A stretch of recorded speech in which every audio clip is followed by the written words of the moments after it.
hello there, Site-42 staff, as well as those beaming in from the greater SCP Foundation. Welcome to another iteration of Dr. Sherman's Office Hours, a subsidiary of the Anomalous broadcast from Site-42. I am your host, Dr. Theron Sherman. My office is open to you for the next 2.5 hours for us to discuss the burning questions you have about the SCP Foundation, whether it be the staff, the anomalies, the greater groups of interest that we compete with. No matter what you want to know, I'm here to give you the best possible answer. Well, the best possible answer I can give. I might not be the best answer on all things SCP, but I will try to be the best answer I can for the SCP information that I have to give to you. Deal? Deal. The Scarlet King / Oswald, good to see you in the chat. You're the first one in chat. Good job. As well as Echoes of the Past and Shadow Wiper, good to see you guys in the chat just for being you. Silent Follower, Samantha King, Hershey Kisses, Onyx, Aoki the Demon, Silent Follower, Cyber Scorpion, Junior Researcher HLG, all of you, thank you for being in the chat and thank you for being members. Good to see you. So, I've got every system up and running. I have got us all active. Welcome to the chat. Dark Red, good to see you. Thank you for being a member. Howdy to you, Travis. Intern Travis, good to see you.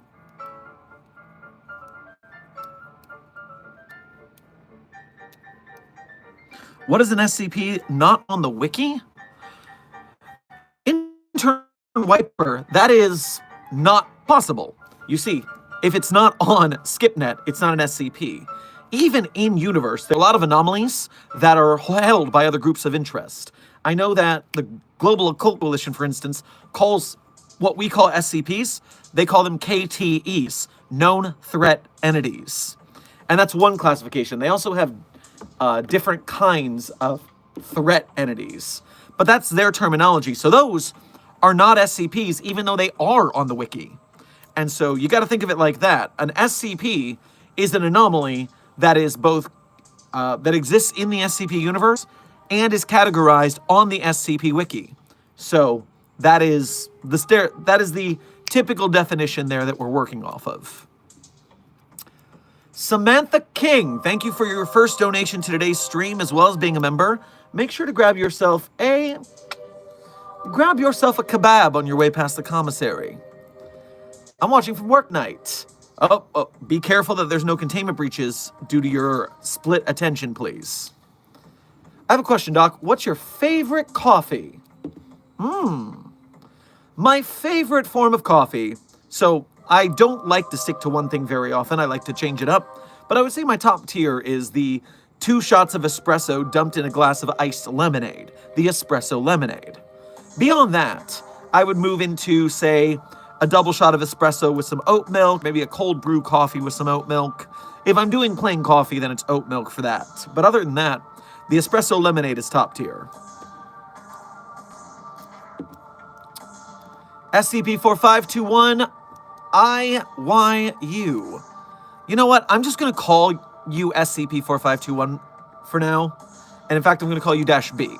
Since you're not mine, but you are in this universe now for some reason. It's just going to be a shorter username when you donate. And thank you for your first donation to today's stream, as well as being a member. Make sure to grab yourself, I guess, some, I don't know, fertilizer on your way past the commissary? Is that what you trees want? Maybe your universe's Dr. Sherman will get you to scream if I make sure you're big and strong or something. I don't know. Zerdrin, a cafe mocha with Irish cream sounds delightful, by the way. Great coffee order there.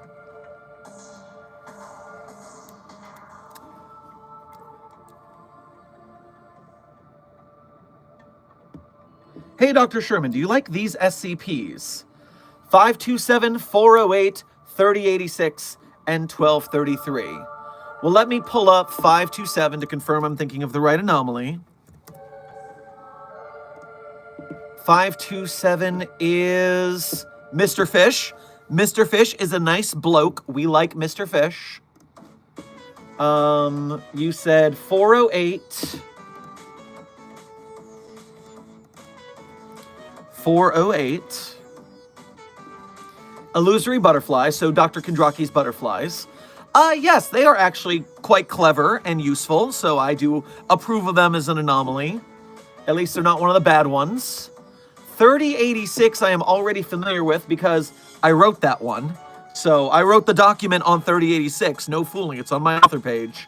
And so, while it can be a little terrifying in the universe it hails from, our iteration of 3086, George the Chinchilla, does not know what happened to its creator, therefore it's much more docile. Honestly, it's kind of a fun little goofball as long as you don't rile it up. And lastly, you asked about 1233, which I am not familiar with off the top of my head. 1233. This is an astronaut that I'm unfamiliar with. Individual wearing a spacesuit and a jetpack. Number of anomalous properties. Super durability. Jetpack. Oh, I seem to maybe remember this one way from the old days. Is this a spaceman that's like a superhero? Yeah, this is the superhero. Yes, I find it, sorry. Sometimes when you like an anomaly, you get the pronoun parlance wrong. That's my bad. Yes, the only thing I don't like about it is that we can't contain it. But from an outside observer, I think it's pretty comical. 729-J. Thank you for your first donation to today's stream. Please grab yourself a nice scalding cup of plasma from the coffee machine on your way by. Maybe that'll burn you. I am behind you.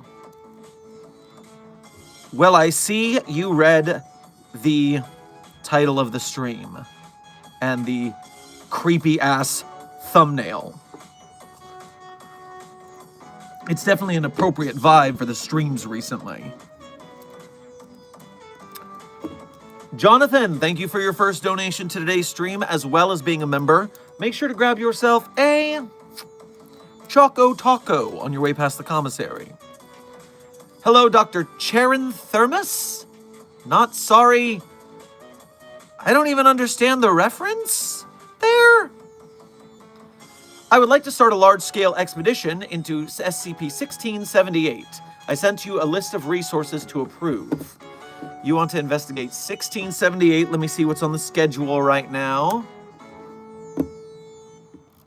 Ah, yes. Well, if you want to head to UnLondon, then let's see where we are so far. We have not had a diplomatic incursion into UnLondon in a while. Are you planning a clandestine trip, or do you plan on going straightforwardly as a member of the Foundation? Because that's going to change my answer.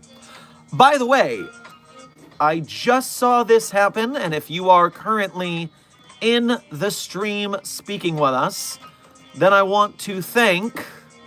What is your name? I want to thank Pommunist Nepeta for becoming a patron here at Site 42. We appreciate your membership. Whichever one doesn't get me shot by one of the bobbies, Jonathan, yes, please go clandestinely, then I'll approve it. Hershey Kisses. Can a fictional disease technically be an anomaly?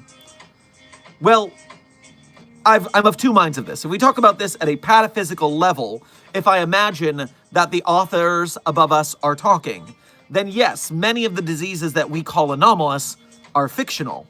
Because if they weren't fictional, they would be real diseases that they were dealing with. So when we have a disease that we call anomalous, to them, it's fictional. Also, if we use pataphysics to create a fictional disease that is anomalous on a lower narrative level below us, then that would, too, be anomalous. So there you go. The only way it doesn't work if it's a fictional disease to us, because then it's not anomalous, it's fictional. Did everyone keep up with that? I'll be grading you later.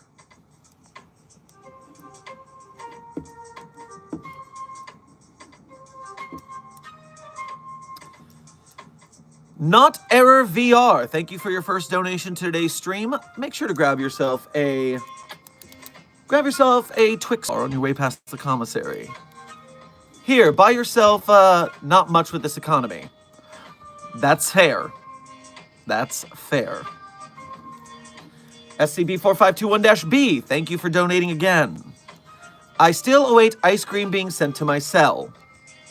Yeah, you have to jump through a lot of hoops to get these things sent to different anomalies. Just, patience. Patience. You're a tree. You got a pretty long lifespan.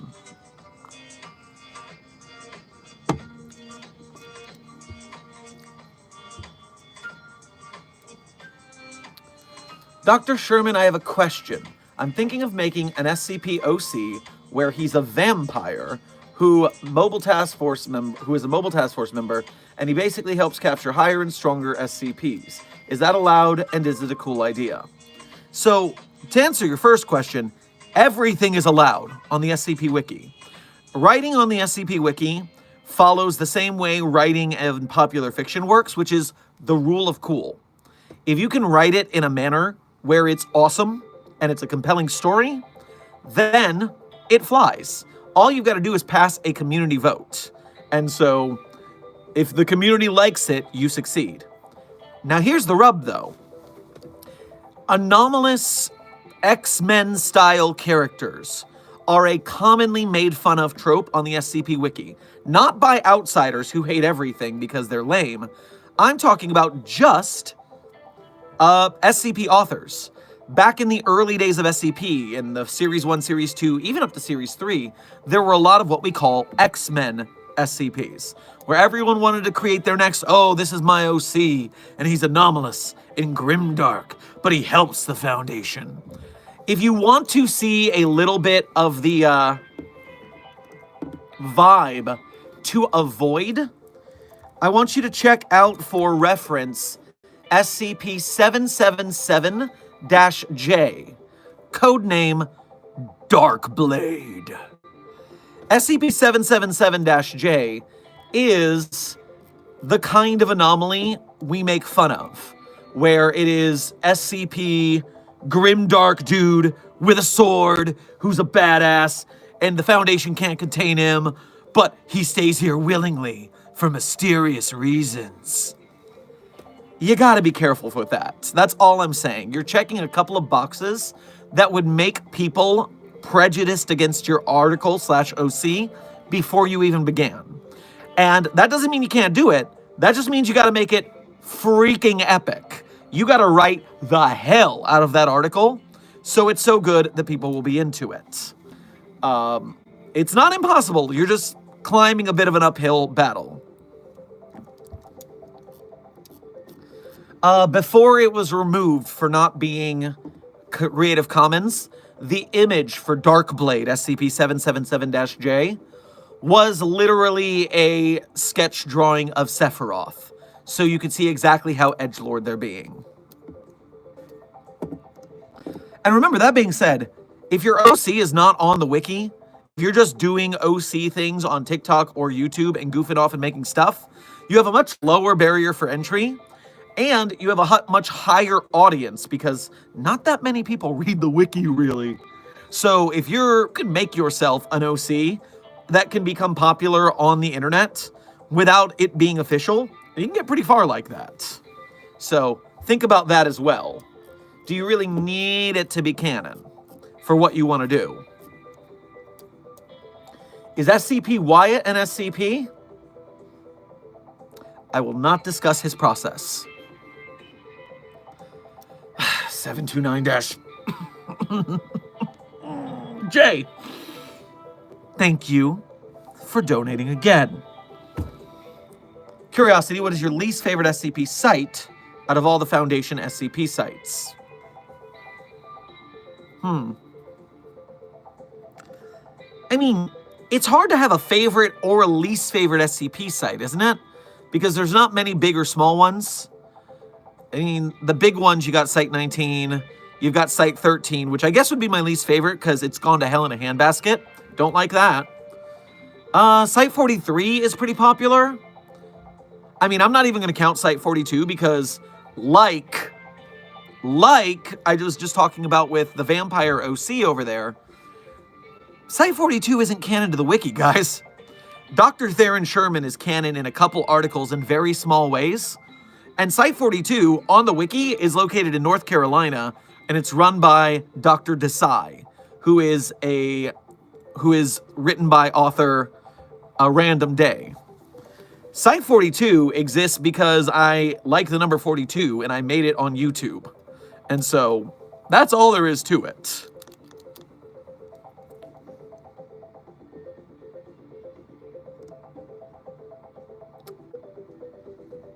TLDR, Site-13 is the worst.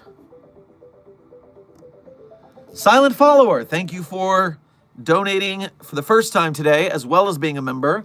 Make sure to grab yourself a lovely tart on your way past the commissary. So don't be a cringe edgelord. Got it. Lol. I mean, to be honest, we are a horror website. Sometimes you can get away with cringe edgelord. I guess you can get away with edgelord, but not cringe edgelord. That's the ticket.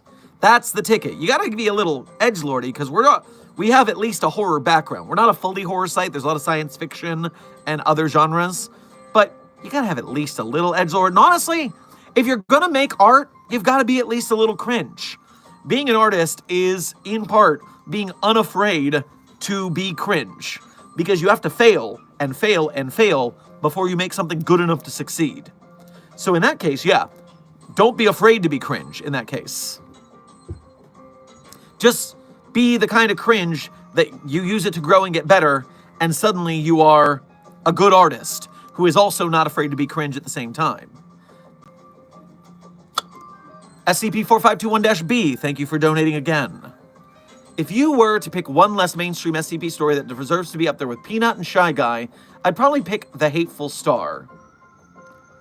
I'm not very versed on the Hateful Star's lore, but if I were to pick a SCP character / that deserves to be in the tier up with Peanut and Shy Guy, I would say Dr. Spanko, SCP-2337, deserves to be up there. Because that lil loony guy with the funny word salad, kind of like Homstar from Homestar Runner, if you're familiar with that, on top of only being able to speak at a decibel that will destroy your eardrums, so everyone has to wear noise-canceling headphones to talk to it.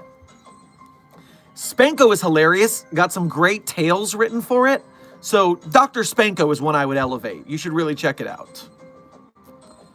Aether, thank you for an incredibly generous first donation of the day, as well as being a member.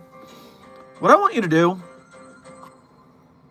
rather than go to the commissary, I want you to take a wander upstairs, outside of the bunker, up to the main campus level. I want you to walk behind the tool shed, behind the maintenance block, behind the gymnasium campus, and there at the tool shed, behind the maintenance, behind the gym, that's where you are going to knock on the door. Now, here's the deal. You need to do the first notes of shave and a haircut, but don't finish it. You know. But don't do the knock knock at the end. Let it come from inside.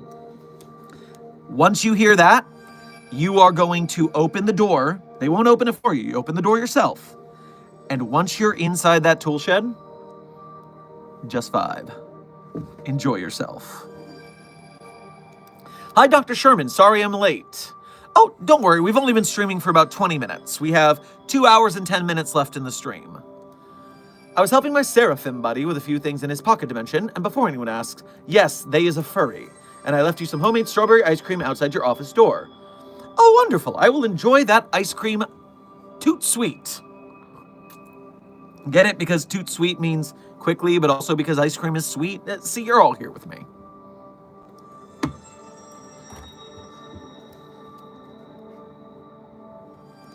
SCP-729-J.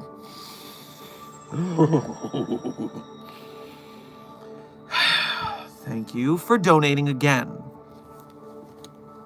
How would you feel seeing a 5-foot tall 729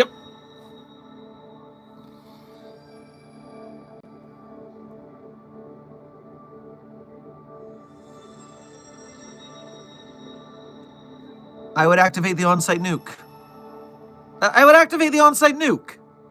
If that thing were here, then there's nothing left for us.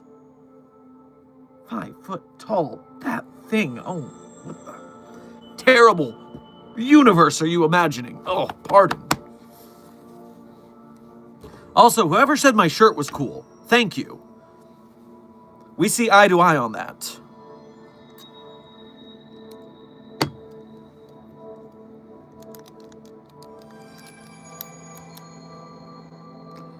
SCP-4521-B, thank you for donating again. Did you just send them to a random tool shed? We're on a Foundation site. That tool shed is anything but random, believe me.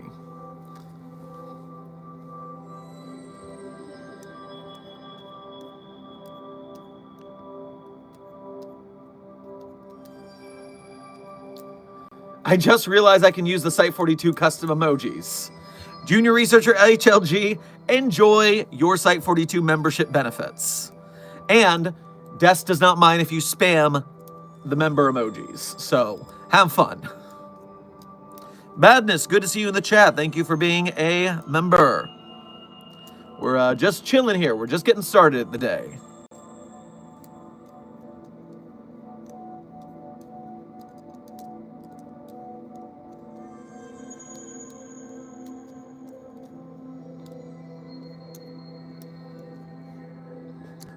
Dr. Sherman, what do you think about SCP-3125? In my opinion, it's really good and a disturbing concept, and the story is good. Honestly, I haven't read it. I'm very interested in getting to it. I'm just very busy. And I think that's like the end of the Anti-Memetics Division series by Quantum. You know, I'm going to be on a train later. Maybe I should just bring that book and read it then. That'd be useful. Either way, I don't have an opinion on it because I'm not being spoilered on it. I'm going to wait until I see it. For real. Asking about the vampire bullshit again. How do I do a vote? Is that on the Wikidot or something else? Oh, okay. You're talking about the vampire OC. I gotcha. So, the way writing on the SCP Wiki works is, first of all, you join the Wiki. You have to join Wikidot.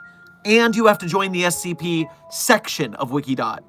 And you have to join the SCP Sandbox section of Wikidot.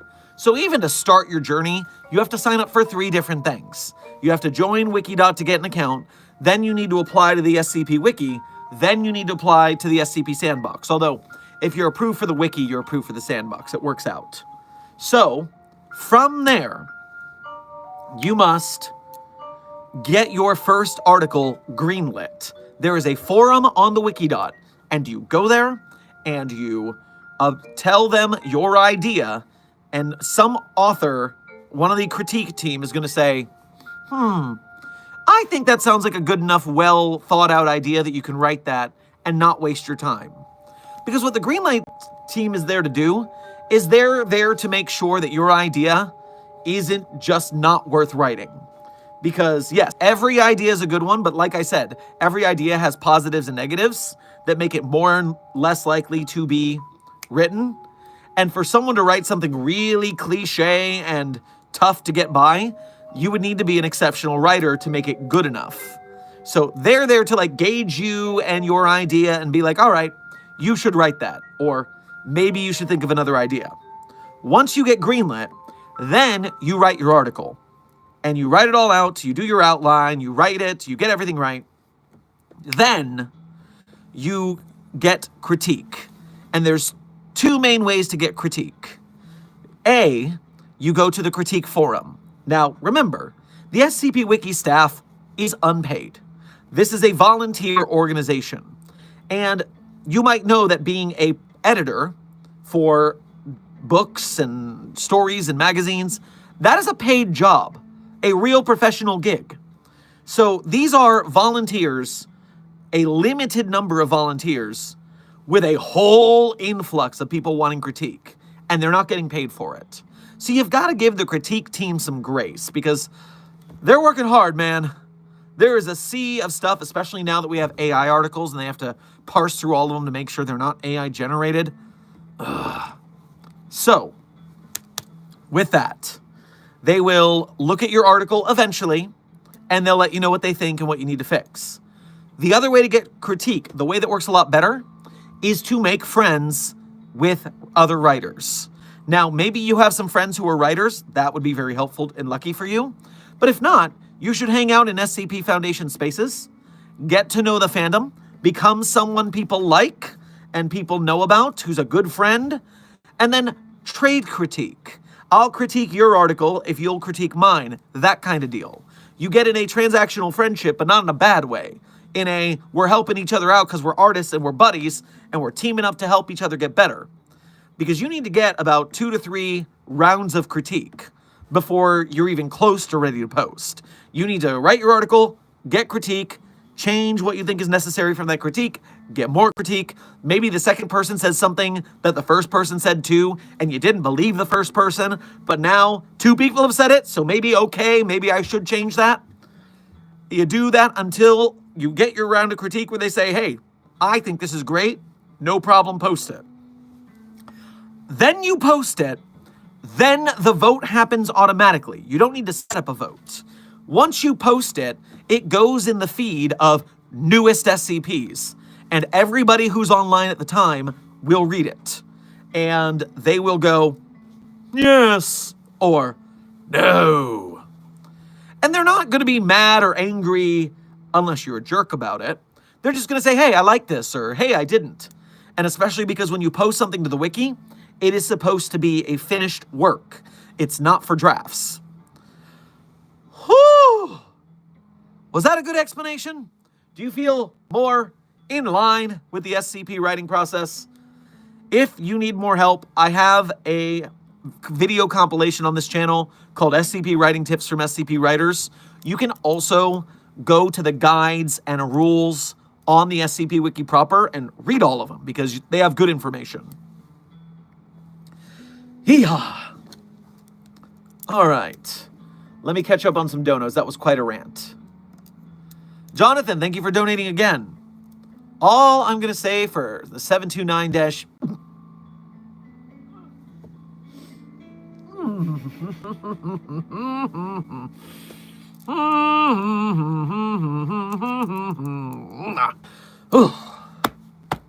is up, right, down, down, down. I'm assuming this is a Super Earth weapon activation code. Yes? Yes, I agree wholeheartedly. Oh, and following that up with 729 dash... You guys. I am creating a 5-foot-tall... 729 dash...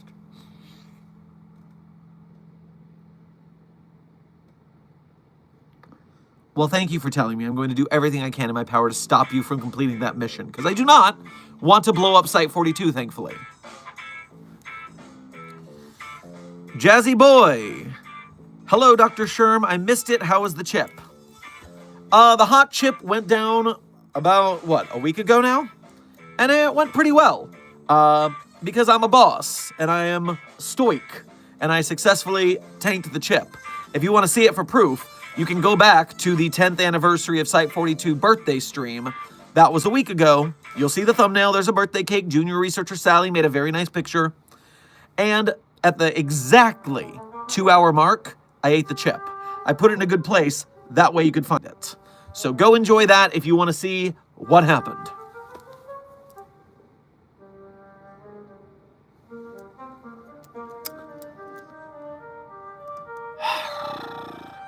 SCP-74521-B, thank you for donating again. Jonathan's message is a Helldivers reference, FYI. I was informed it was me. I knew before I was told.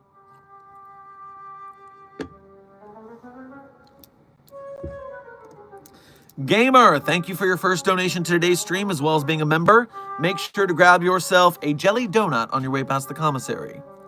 How late am I and how much time is left? How are you?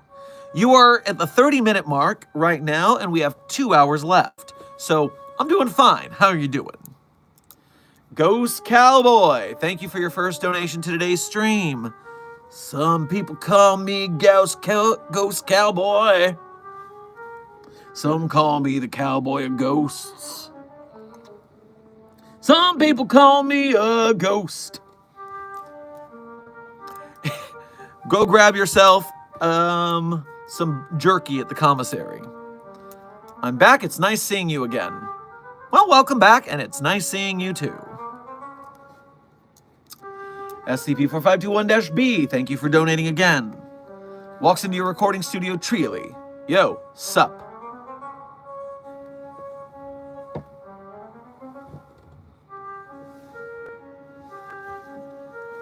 I don't see a tree. Might you be...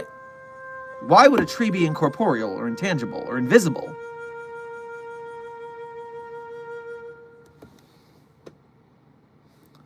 This is a quite perplexing message you have sent.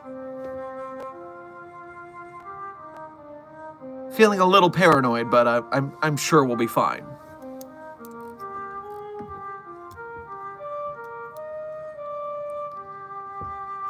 Dr. Sherman, who do you think is stronger, SCP Yaldabaoth or Mechane? Mechane, the benevolent god, versus Yaldabaoth, a god based on nothing but destruction, a god of flesh versus a god of metal, the arch enemies.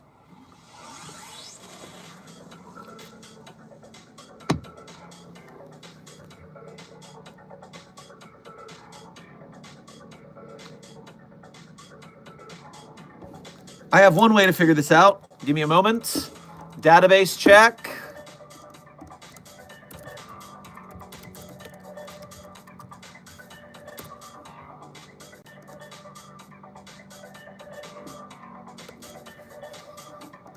Do do do do do. Do do do do do. Do do do do do. Do do do do do. Do do do do. Do do do do do.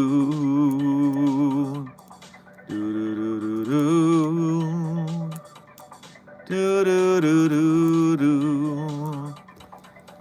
Doo-doo. Hold on, I'm just checking one more thing in the database.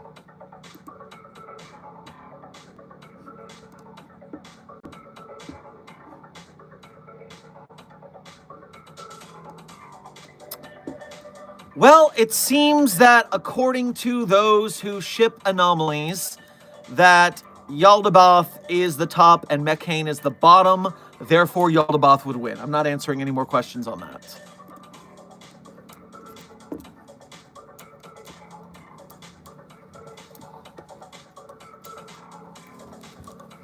How much of a goofy goober is SCP-999? Well, intern R-Draws, 999 is just a goofy little slime boy, so pretty goofy, I would say. The goofiest of goobers, for sure.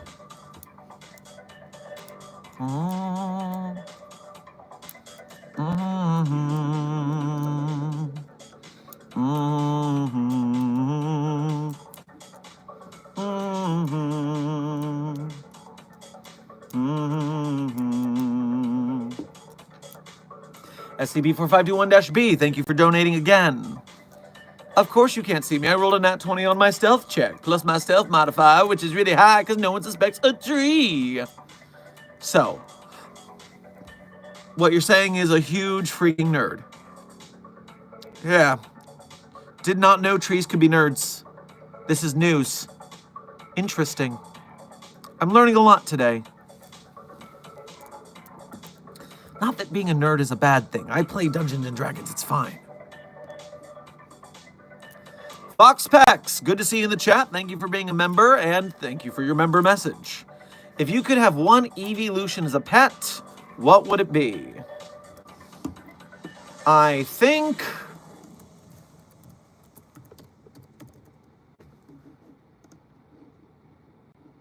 of this list here...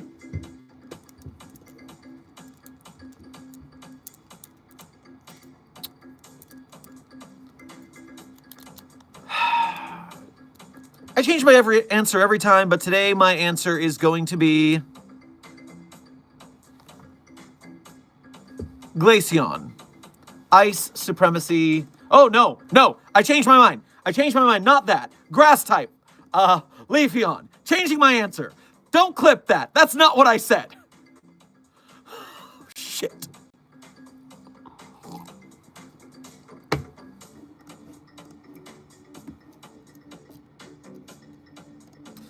Jonathan, thank you for donating again. It has come to my attention that Dr. Elias Shaw gave 049113 an accordion. This is your problem. Yeah, it is, yeah, Shaw is like that. You all saw the accordion video, I'm sure, today. Yep, Shaw is just gonna bother me.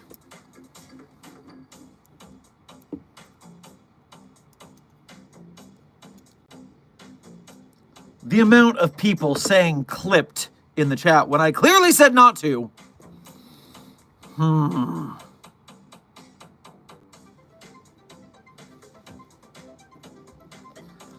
SCP-4521-B, thank you for donating again. You do not recognize the trees in your office. Literally true. Literally true right now.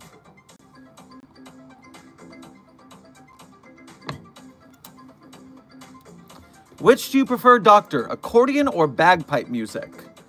Oh, that's hard, because I do enjoy both. But I think my answer is going to be accordion takes the win, because if I don't side with Weird Al Yankovic, he will...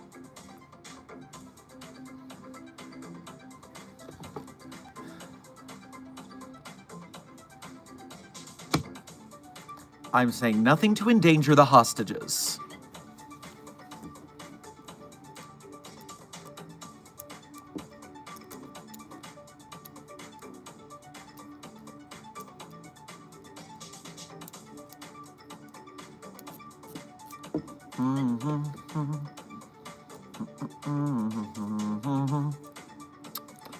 Oh, Fox Packs, thank you for your first donation of the day. Make sure to grab yourself a chicken sandwich combo on your way past the commissary. I take either Flareon or Umbreon personally. Flareon because I live in the frozen tundra that is the upper Midwest, and Umbreon because they're the scariest type of home security. I can see those as being good reasons. I'm just a favor of ice types in general, or grass types. But today I'm picking grass types out of solidarity. SCP-4521-B, thank you for donating again. This is my last dono of the day, but this goes to Aether. I recognize Fem Eridan Ampora in your PFP. Well, I do not recognize a Fem Eridan Ampora. So this is news to me.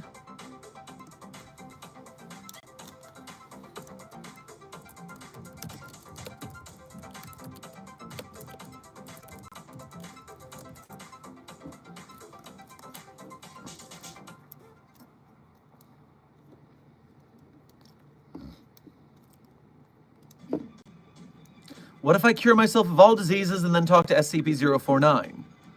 Well, Intern Smolish, 049 wouldn't have any problem with you then. You would just, unless you cured yourself of all diseases, and that somehow didn't include this non-existent pestilence that 049 is always on about, because then you still might get got. But otherwise, 049 is, normally congenial as long as you don't have the pestilence. In fact, 049 doesn't even really care if you have normal diseases. It's just the frickin' pestilence.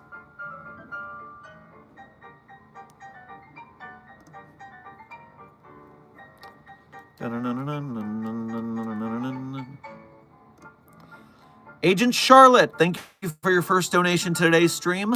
Make sure to grab yourself a Snickers on your way past the commissary.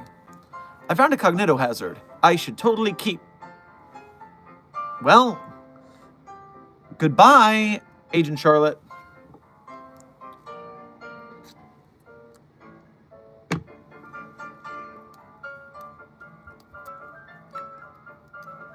Dr. Sherman, what happens to staff that play solitaire mid-test and not pay attention?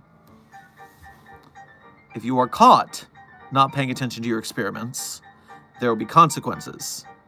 And if you're not caught, the consequences of what will happen when you're not paying attention to your experience will be much worse than that.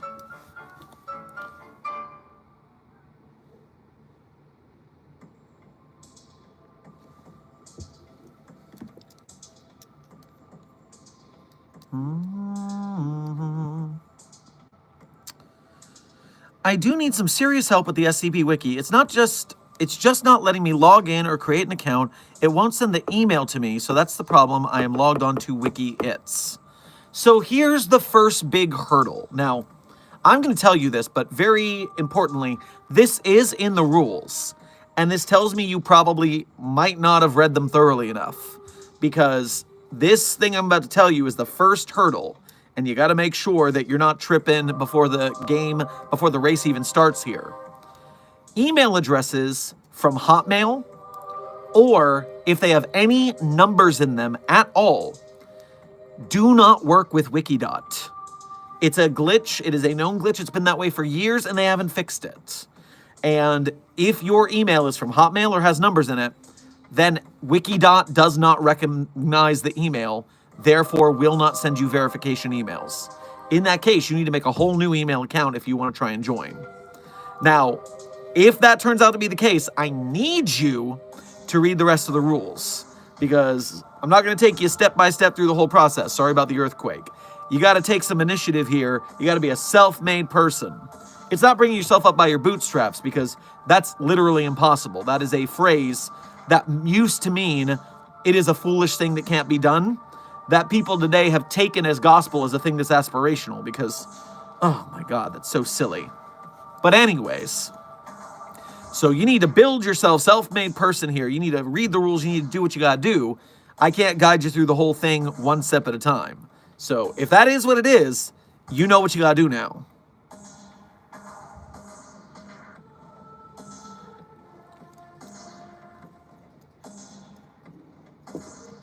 What would happen if you kidnap an SCP from the SCP Foundation?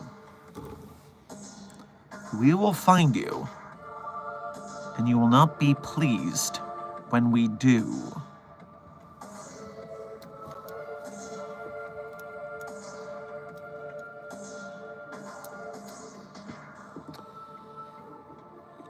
Yorm Hammerson, thank you for your first donation to today's stream.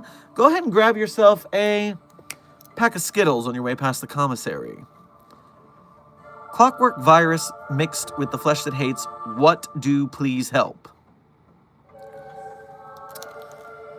Desk. I don't have any intel on the clockwork virus infecting the flesh.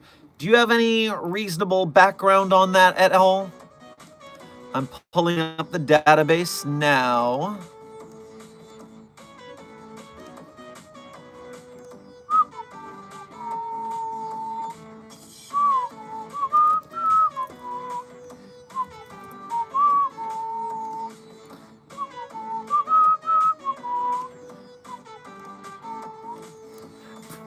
Pardon.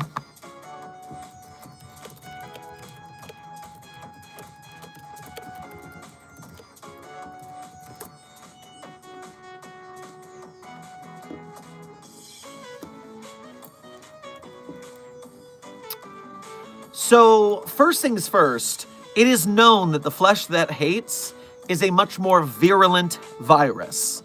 The flesh that hates can take over a body in about 5 hours, where the clockwork virus can take up to years in some cases. So just by sheer virulence, the flesh that hates, if a person's infected with both, they are going to be fleshy way before any viruses, mechanicals form.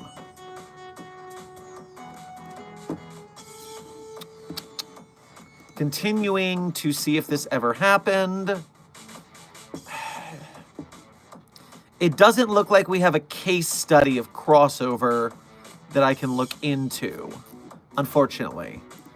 And God forbid we ever have to deal with it, because it sounds like that would be a lot of trouble. Do SCPs get free pizza day as well? Intern draws. It depends on their behavior, of course, but there are several benefits to anomalies that choose to behave within Foundation protocols.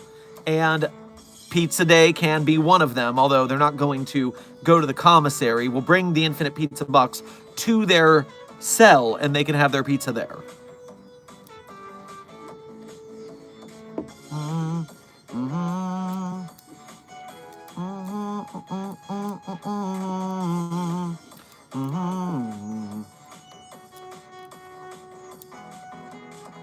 I'm having an anxiety attack right now. Well, intern Arrow Ace Cloud, I suggest you go through some proper centering and grounding exercises. I'm not a medical doctor. I'm a doctor of many things, not a medical doctor. So whatever protocols you have to take care of yourself, I highly recommend performing them. I kidnapped the infinitely regenerating pizza.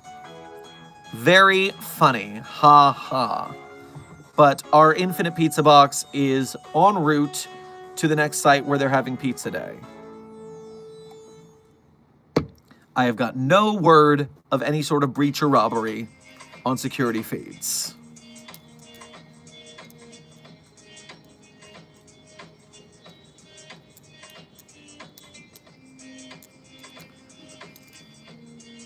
Are most SCPs racist? Intern Abandoned, I have no idea what you're talking about. I would assume that, you know, the majority of anomalies are places and locations and objects, so they would not have a say in it one way or another. And then among anomalous humanoids or creatures, I mean, yeah, the Mechanites and the Sarkics are racist against each other, I guess. So there is some anomalous racism in the world, of course, but I wouldn't say most.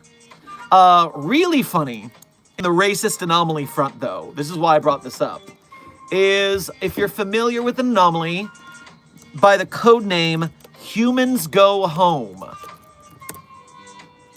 SCP-1171, codename Humans Go Home, is a window in a 2-story house in Queensland, Australia.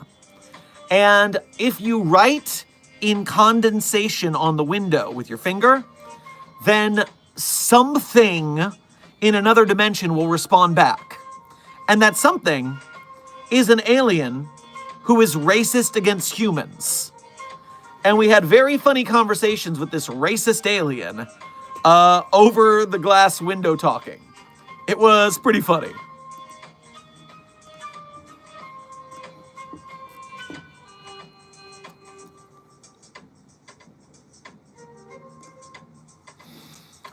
(729-J). Thank you for donating again. Made the 5-foot working on a 6-foot one.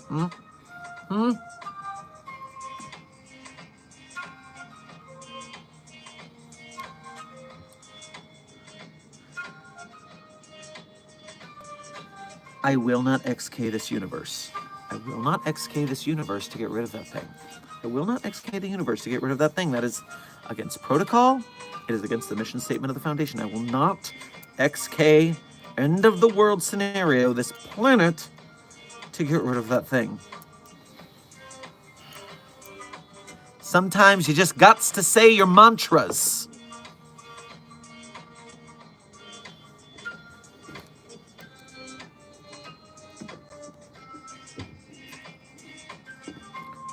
What do you think would happen if SCP-096 did SCP-420-J? Did we cross-test that by chance? It sounds familiar.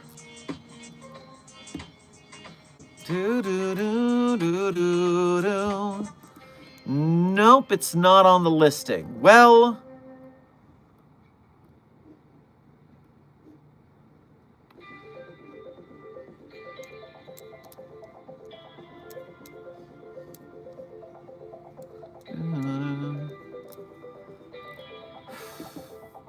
Oh, here we go. The addendum. Control F. Not on the list.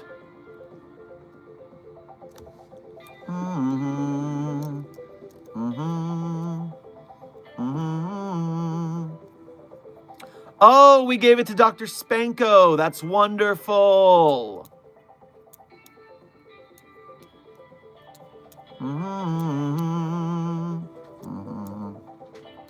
Oh, no.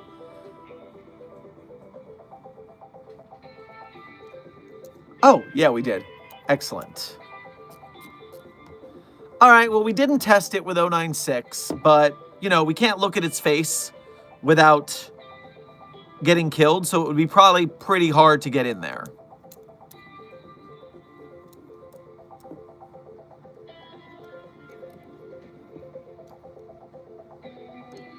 Gamer, thank you for donating again.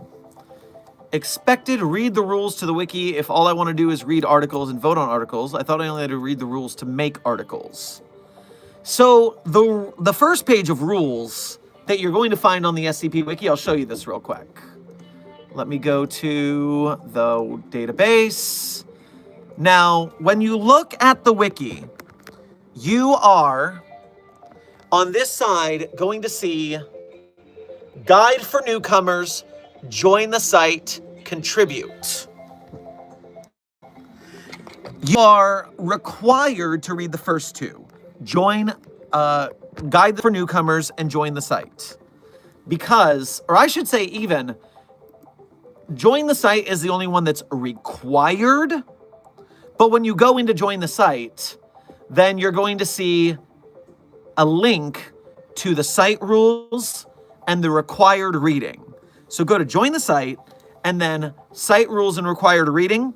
Those three are the you have to read these no matter what to join the community. Because it's talking about things like how to interact with staff, what the protocols are for disciplinary things in the community, how the different forums work, where to go to get this information or this information. Those 3 pages are required reading for everybody who wants to be in the community. Guide for Newcomers is not required, but it is very full, and I recommend it because you want to get your bearings. Inside the Guide for Newcomers at the bottom, you will find the Guide for Reading, which will tell you how to navigate the site better. The Guide for Writing, if you want to write for the wiki, and joining the site is linked there as well. So those I suggest getting into heavily, because that'll teach you kind of how to interact with the community without just, falling on your face and embarrassing yourself. And trust me, when I say that, that's true of everybody. I'm a pretty savvy social person when I get out there in the world, but I still embarrass myself a couple times in this community. Everyone does. You're a human being. You're not perfect. So the key is to learn the rules, take constructive criticism well on your behavior, and you'll make it out okay. You'll make it out okay. Do do do do do do do do do do do.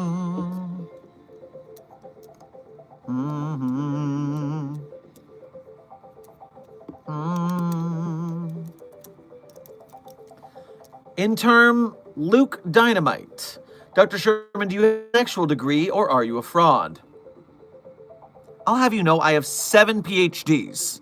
Now, some of them may be considered illegitimate because I only had 2 before I came to the Foundation. And in the Foundation, of course, if you're going to move through the ranks, you have to continue your education. And so the Foundation has its own accreditation and its own degree program.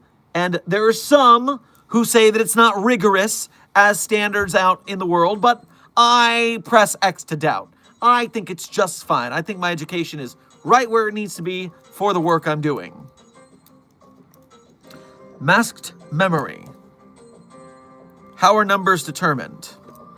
SCP digits are first come, first serve on the database. If you look in the Series 9 page, which is where the most empty pages are, then you will see a list of SCPs followed by these numbers with the sentence access denied.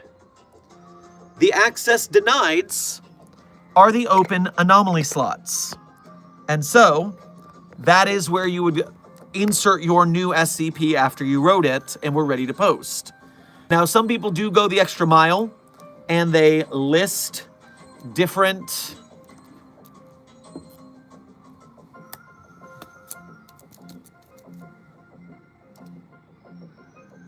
what am I saying here? They try to get numbers with certain meanings if they can. So sometimes you'll like, maybe this is your first article, you want to put your birthday in there or something. Or maybe this is a sequel to a previous article, so you use the next 1,000 up of that number. Like Rad doesn't do this for sequels, but Rad just really likes the 320 slots.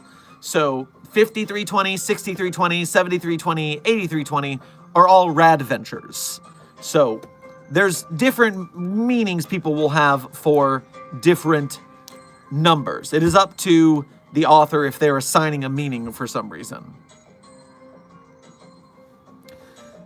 Starry VR and Icy Quill, welcome to Site 42 staff. Thank you for subscribing.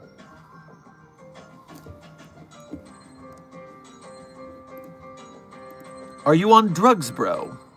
Intern Deddle, not today. Now, the next time we have an SCP-420-J party, then maybe.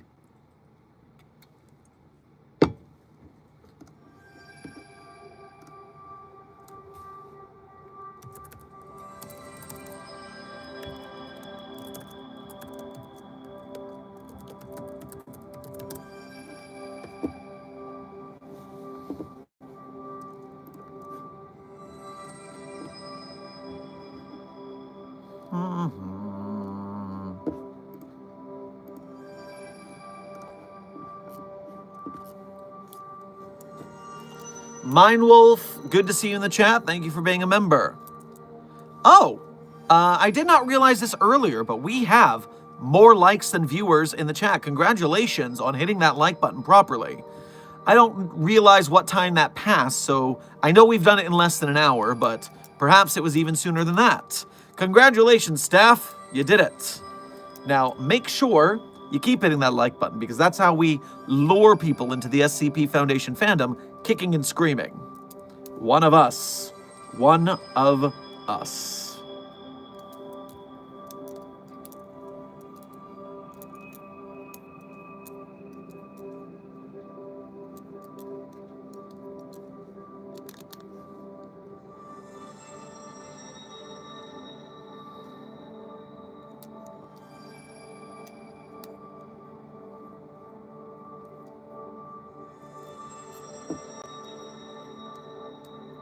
Put SCP-729-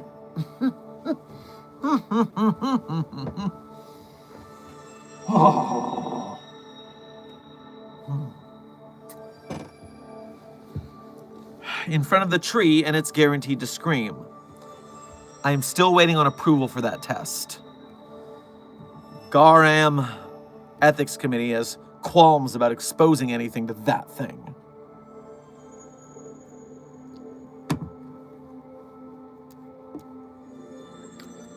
Junior Researcher HLG. Okay, hypothetically, if I dropped some cheese and Josie just happened to be there, what would happen?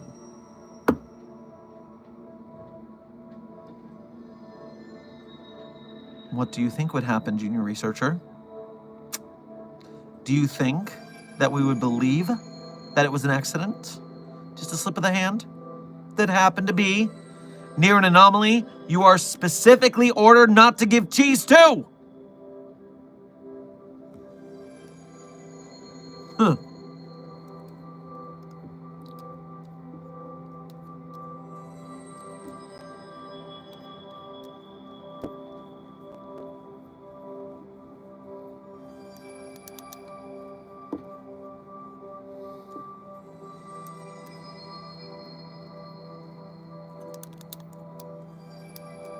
Hey, Dr. Sherman, what do you think would happen if you did recognize the bodies in the lake, since it was redacted during the article? It was redacted for a reason. I am not at liberty to discuss. Intern Sniper TMTT. Welcome to chat. Thank you for being a member. What designation is Josie?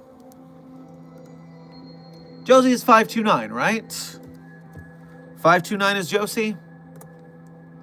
Yes, Josie the Half Cat, SCP 529.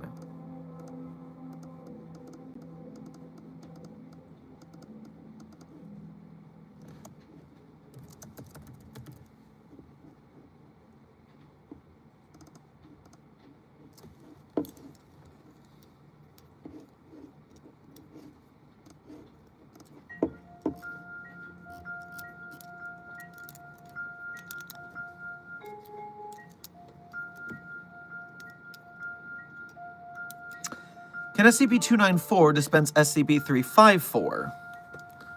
You know, I don't think so. Because 294 pulls fluids. Well, oh, okay, this is a different anomaly than I thought it was.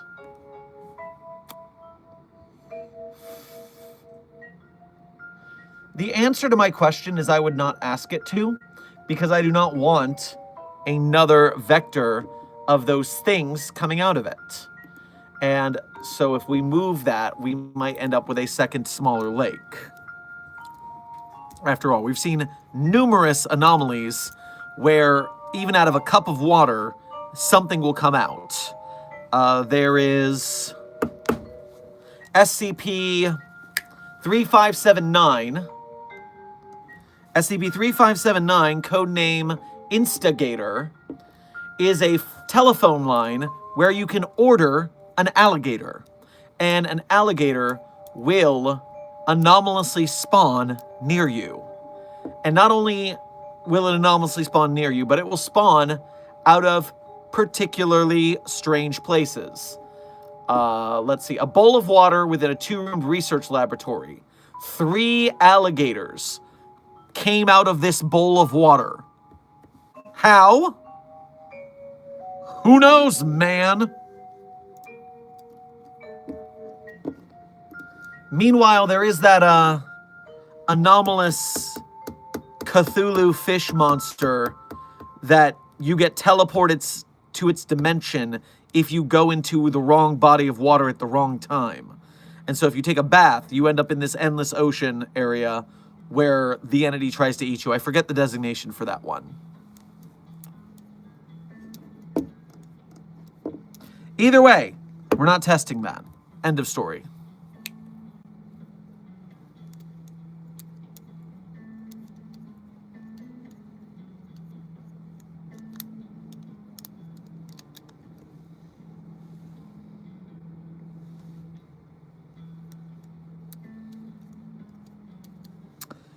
Colleague of mine asked if he could fraternize with an anomaly, which is never allowed. And I told him no, and then he disappeared and I caught him fraternizing with D-C? I don't know what that means. It's not a D class. If it's a D class, they're also going to be in trouble because we're not fraternizing with the test subjects. Why? 1148, you say, Frogman. Do you have the magic touch for remembering anomalies?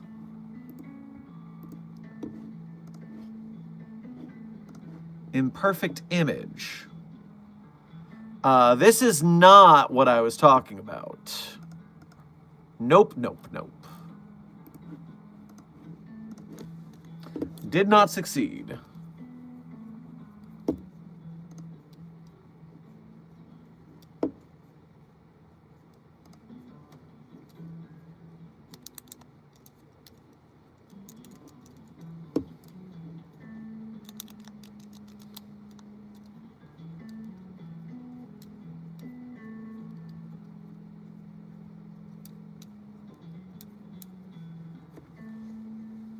Oh, one moment, please. It seems that we just received a direct donation through Ko-Fi. Let me go activate that so I can answer.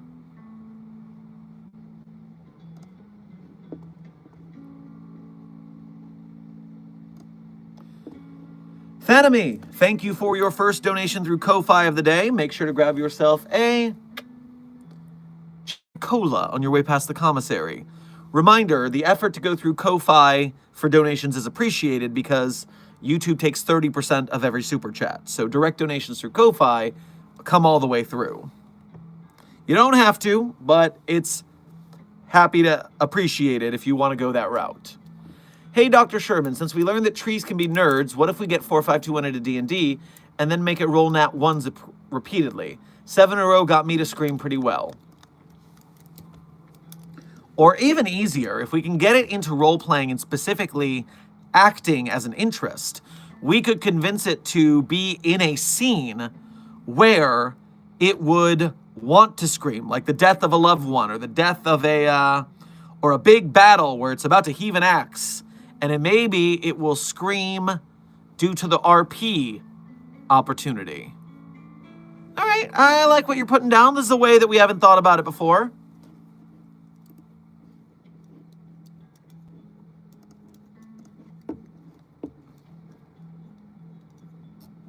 Foxpacks & Co., thank you for donating again. Update, Dr. Sherman. A major storm has rolled into the area. As a result, the news choppers have left. Thank God we didn't need to resort to violence. Which God do you mean there? Until you answer otherwise, I'm going to assume you mean Uber driver Jesus. SCP-029-J. It is 029-J right now, right? It's either 029 or 021. I think it's 029-J. Yes, Jesus Take the Wheel was the code name. Good.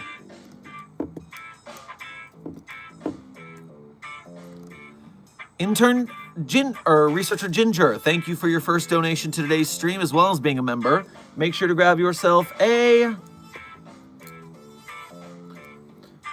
spot of tea on your way past the commissary.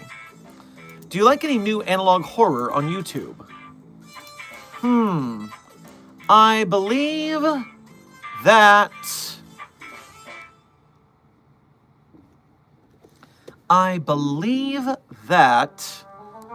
the only analog horror I've looked into in any major way is the game Shipwrecked 64.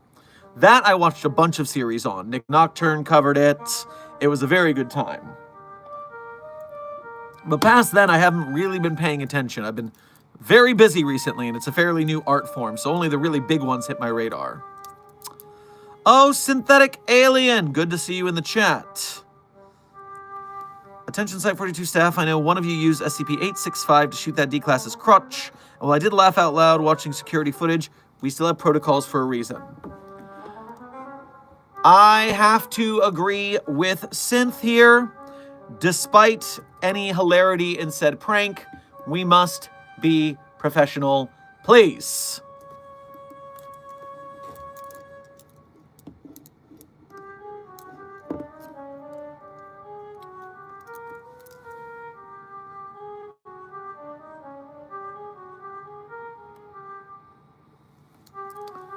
And just to be clear, 865, for those unfamiliar, codename The Gentleman's Lash, is a handgun of unknown make, superficially similar to a Sig Sauer P226 of the type manufactured after 1996, can be disassembled and cleaned and reassembled, and it works just fine. Several circuit boards and microprocessors have been incorporated into the grip. The purpose of these devices is not fully understood. 865 is capable of chambering any round compatible with P226 and compatible with standard size and extended magazines. When fired, produce a muffled report similar to that made by a firearm with a suppressor attached, and a shell casing is ejected from the weapon's side. When fired in the air at inanimate objects or non-human animals, 865 presents no anomalous effects. When fired at a human, the target immediately reacts as if the body part 865 was aimed at when fired were in intense pain. Test subjects have claimed detailed memories of suffering a severe accidental injury to the targeted body part. It will behave at times as if the memory is factual, up to and including memory of conditions associated with paraplegia, amputation, infection, or brain damage. So essentially, it makes you remember being hit there.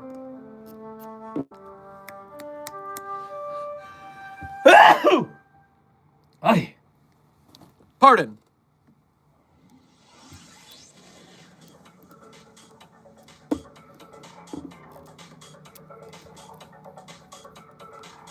Thank you for the blessings. I will assume they are from Bread Jesus at this point, 3305. That one Protogen VR, thank you for being a member. How do you think communism would be an SCP? Well, funny enough, I think more likely if there is an anomaly around communism, it's the mimetic idea that it's a mimetic anomaly that causes people to turn against the word without listening to it at all. It's just instantly. You're called a communist? Bad. It seems like quite the info hazard, if you ask me.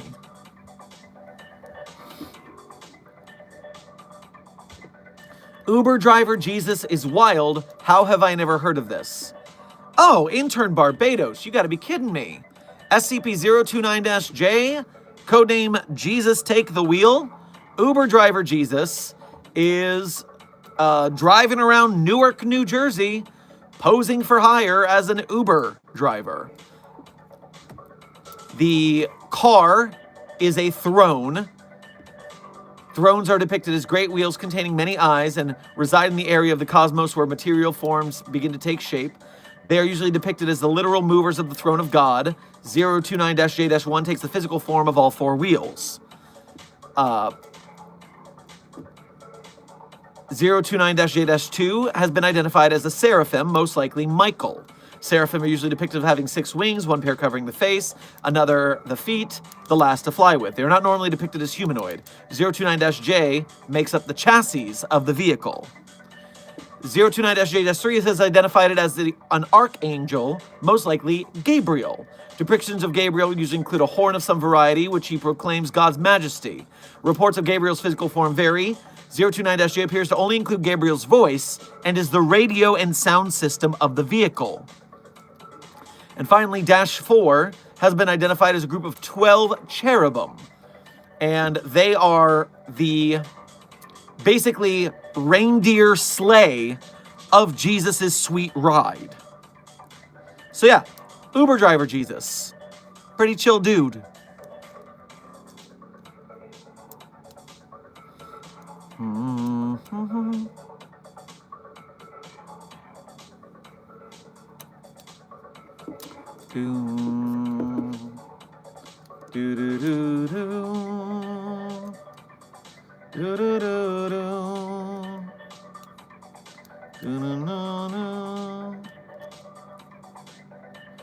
The water teleporting entity is 1128. All right, this is your second shot at it, Frogman. 1128. Are you correct? Aquatic horror. Yes. Yes, you are correct. You have done it.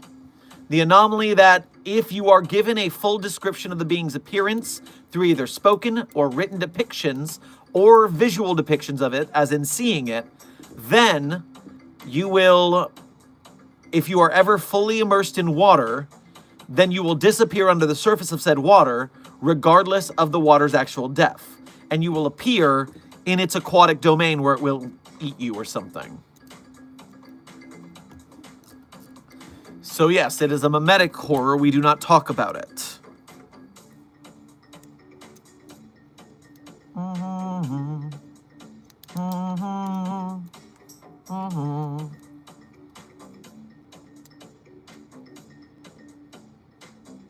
Dark Red, I'm all now caught up on gay homework. Congratulations. We are 15 minutes from the next level of gay homework, so get ready for that. Ginger, thank you for donating again. What's the SCP that has vibes of cosmic horror? What's the SCP that has vibes of cosmic horror? I mean, a lot of them, right? We do have a fair amount of cosmic horror going on around here.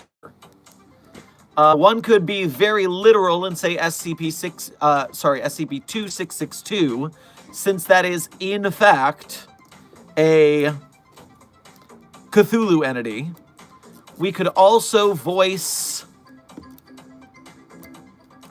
SCP-3999 is a reality bender of crazy proportions.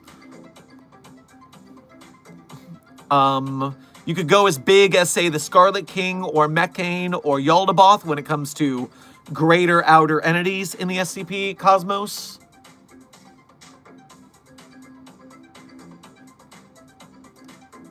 And of course, if you go to the page tags on the wiki, which, let me show you how to do that real quick. So, boom.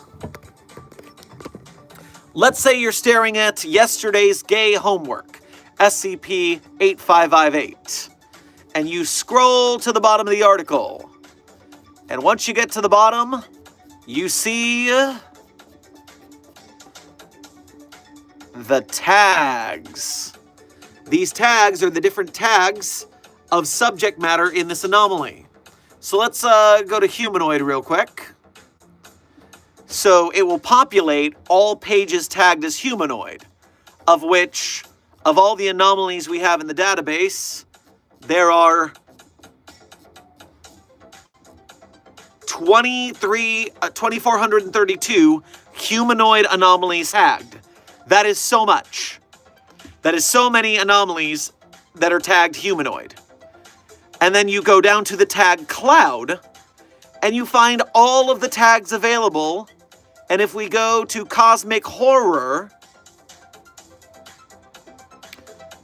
and then you try again, because Wikidot is being a big jerk, here we have a more reasonable 144 SCP articles and tales tagged as cosmic horror. So, you can enjoy that at your own leisure right there. We are very well organized here at the Foundation. You're welcome.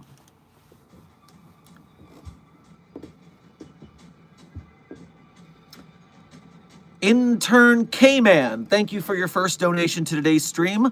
Go get yourself a black coffee on your way past the area.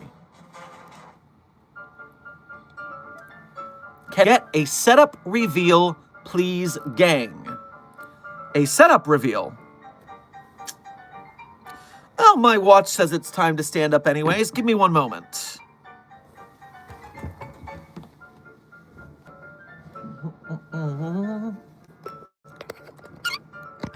All right, we're taking a tour.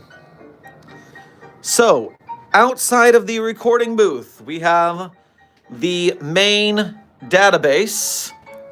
We have, for recording, green screen in the lab. We have the set build currently in motion.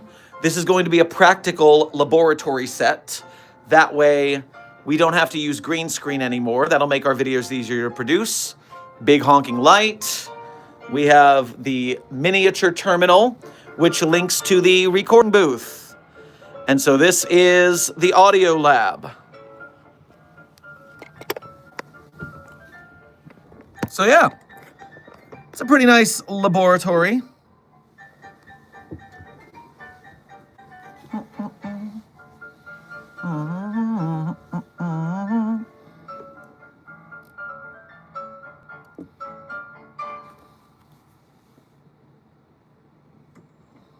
The chair is crazy, lol. Well, are you talking about Dr. Chair over here? Or are you talking about the backup chair for when I am letting other people use my setup while I'm working? Because this is the main, Dr. Chair is the main chair. That chair is only there for when I'm not, when it's being used. Are you ever going to do another blank isn't an SCP, but if it was vid?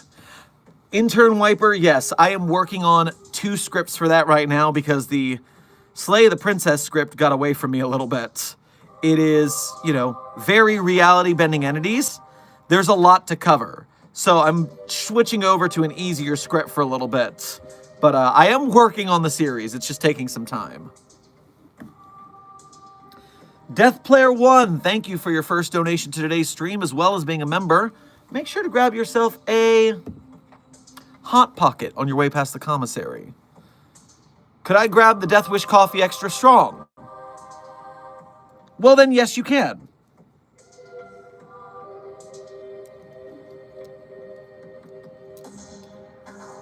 Ah, yes. Okay, so We are doing a 2.5-hour stream today, of which we are just past the 1 hour, 15-minute mark. That means we're halfway through. That means gay homework time. So, as you know, the SCP Foundation is an artist community.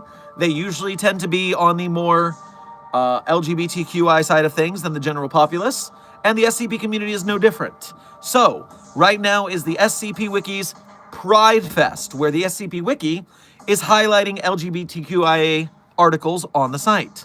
Now, here at Site 42, we're doing something similar. I just took the ones I'm going to say from the community's ideas. So while PrideFest is going on over there, I'm doing Site 42 PrideFest. Same thing, just personalized to us as a little sub-community here. Now, that being said, yesterday's article was SCP 8558 by Ori Tiefling, titled Hedonophobia, Carnal Rotting. And remember, there were content warnings here. There is an adult-only splash page with content warnings for graphic depiction of blood, gore, or mutilation of body parts, and explicit depiction of sexual acts. Now, that being said, you don't have to worry too much. We're not going to read the whole article or talk about it in depth, so you're not necessarily having to run away due to content warnings. Just a long story short of, man, did y'all read this? That shit's crazy. Do not like the idea of being infected with that anomaly at all. Really don't like that.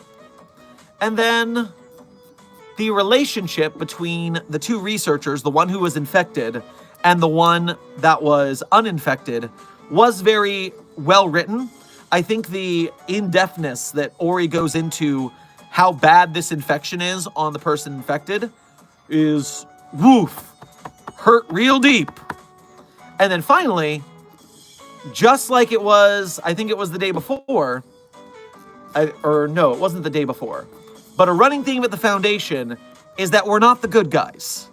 We are cold, not cruel, but we will put anomalous research over people 95% of the time. And in this case, it was not trying to cure the infected researcher. It was using the infected researcher as a guinea pig to see what the infection would do to humans. That way, we learned from it. And so, just remember who you're working for here.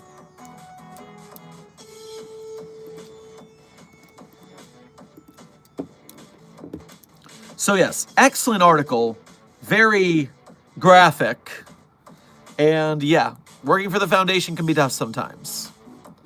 Now, that brings us to tomorrow. So what are you guys going to read today to get ready for tomorrow? Your gay homework for Site 42 PrideFest today is SCP-2721. It was brought up on yesterday's stream, and so I just need to get it out of the way because people are going to keep asking about it. You may know SCP-2721 as the derisively named Trans Satellite SCP by haters. And those haters don't know what they're talking about. They're not fans of the SCP Wiki in the first place.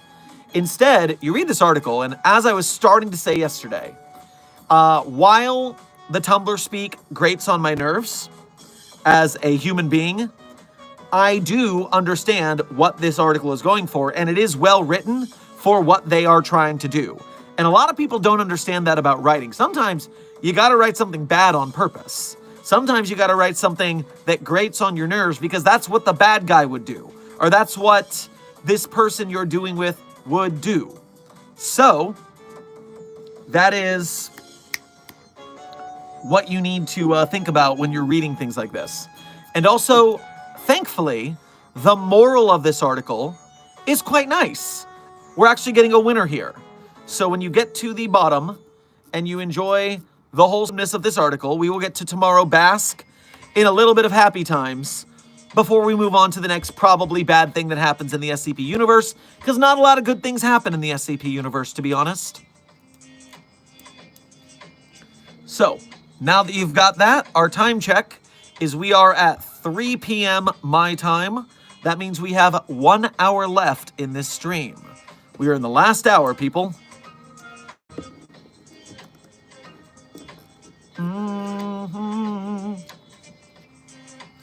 Barbados, have a good rest of your day. Thanks for joining us for the time you had.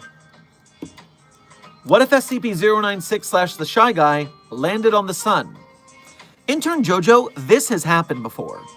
There is a universe where the decommissioning attempt on 096, decommissioning is what we call it when we neutralize an anomaly, and in this case, we launched 096 into the sun, and it did not die. And somehow, the sun started moving towards Earth. Not that our orbit decayed and we started falling into the sun. No. The sun started moving towards us. So, I don't know how 096 survived the sun. I don't know how 096 managed to move the sun from inside the sun. But I don't want to know. I don't want to.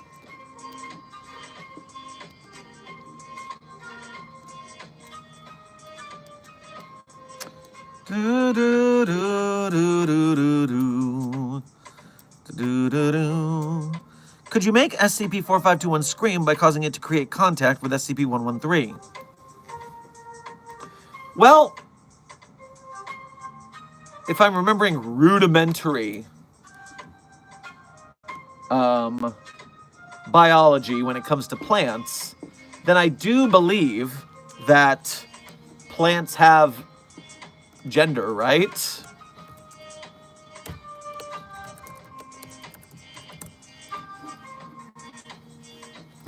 No, don't type SCP for this one. I'm just looking. Most plants are considered bisexual, meaning they possess both male and female parts. That's what I thought. It was something like that. So, because they are majority both male and female, if we look at SCP-113 and its biological reactions with anomalies of that type, waiting for the wiki to load, waiting for the wiki to load.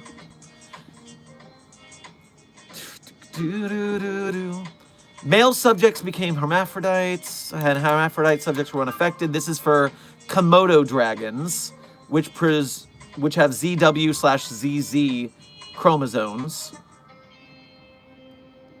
Subjects of single-sex hermaphroditic species such as earthworms will not be transformed by SCP-113. The object's process will stop at the second stage and the object will become inert. So, it will stop at the second page, which is extremely painful, but it would not transform, because trees are both. So, the answer is, I guess, nothing. But it would hurt a lot, and I would like it to hurt the tree. So maybe that's not a bad idea.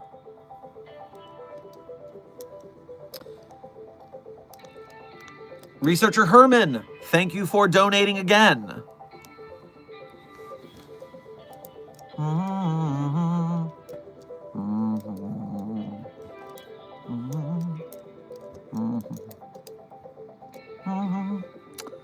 Amber, good to see you in the chat for a quick minute. Thank you for being a member as well. Junior Researcher Sally, welcome to the chat. Thank you for being a member. How do you feel about dimensional travel? Intern Shine, I don't like it. Not a bit, because it makes it very hard to contain anomalies that can dimensionally travel. And I would prefer if we could just contain the damn thing, so frustrating.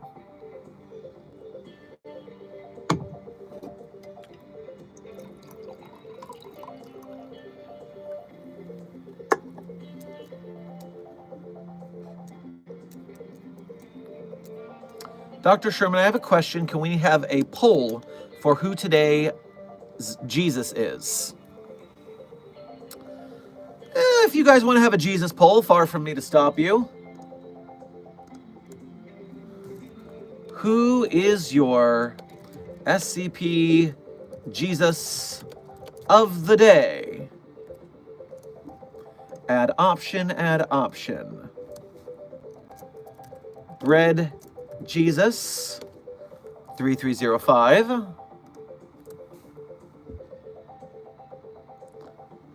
Uber driver Jesus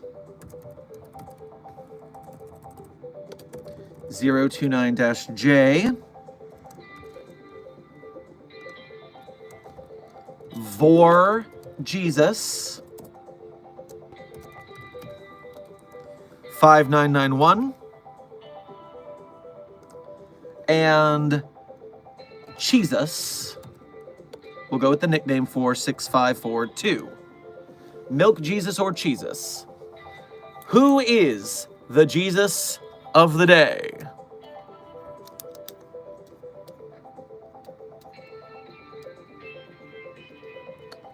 What would happen if a humanoid anomaly in containment swallows their fork? Could they make it an excuse to leave the Foundation and go back home? Absolutely not. We would just have medical remove the fork. And it won't be pleasant for them, so they shouldn't try such a thing. Who is your favorite SCP? Well, intern Dragon Fan, I always say my favorite SCPs at the end of stream, which is 55 minutes from now. So if you want to hang out to the end of stream, I'll tell you what my favorites are then. Or you could cheat and go back to yesterday's stream, because I do it at the end of every stream. Up to you.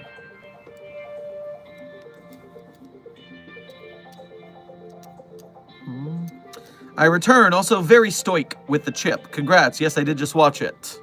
Well, thank you, Jazzy Boy. This is why I'm the site director. I am the one in charge. I can handle it.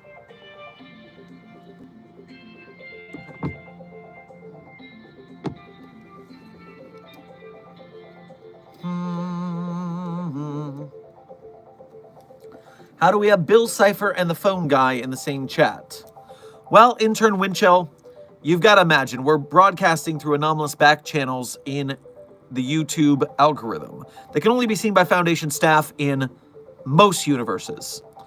In some universes, we end up broadcasting to the general public as a broken masquerade scenario, where I'm the PR guy, making sure that the public approves of the Foundation's work so they don't try and overthrow us or something. On top of which, sometimes the signal gets scrambled to some pretty strange universes, so. You never know how some of these anomalies will get in here.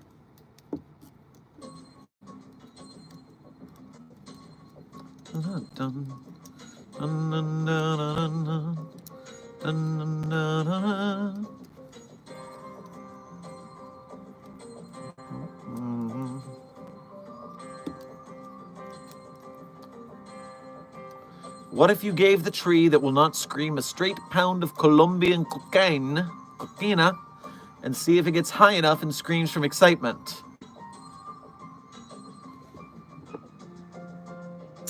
We're not here to give the tree a good time. Please.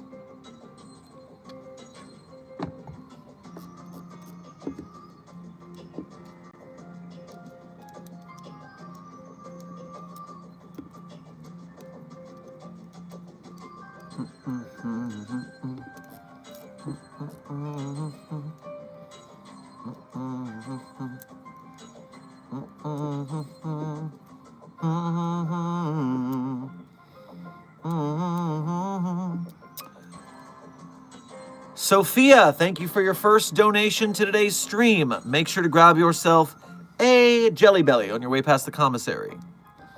Agent Scythe, Lambda 5, reporting for duty. All right, at ease. We're hanging out. We're all chill. Nothing's going wrong today so far, but be on the lookout. I have a question. Have other trees screamed? Well, researcher Izzy, the answer is yes. One thing that a lot of people don't know, because it's very recent real-world science, is that plants and trees scream at a frequency we can't hear. When you break a tree branch, the tree screams. When you mow your grass, all of that grass is screaming because you're cutting it. When plants take damage, they scream at a frequency that can be heard by other trees. So this is just factual knowledge we have in real-world science. The reason SCP-4521 is special is because it's the only one that doesn't scream. Why doesn't it scream? What does 4521 have to hide? So yes, that is the science behind our experimentation here. Doctor, I need someone to help. I'm stuck spinning on the north wall. Why'd you go to the north wall? You know that's where the spinning vectors are. Fine. I'll send security and a rope net to grab you.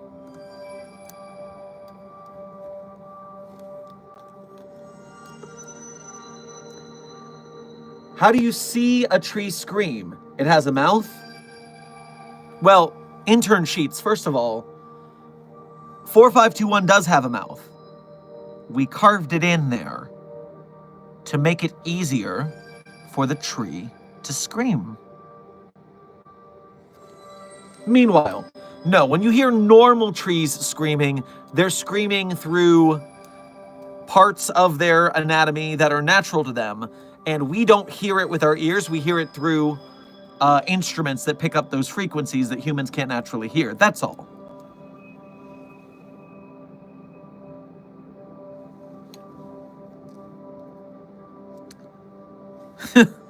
Hey, that's gay. Well, intern Sienna, we are a creative arts community. You gotta expect a little bit of that, huh?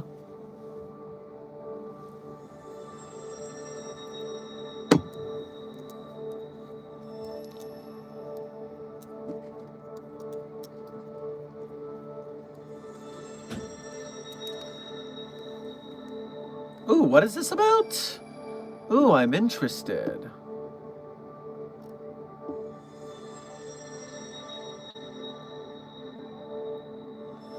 All right, Kenma, thank you for subscribing. Welcome to Site 42 staff.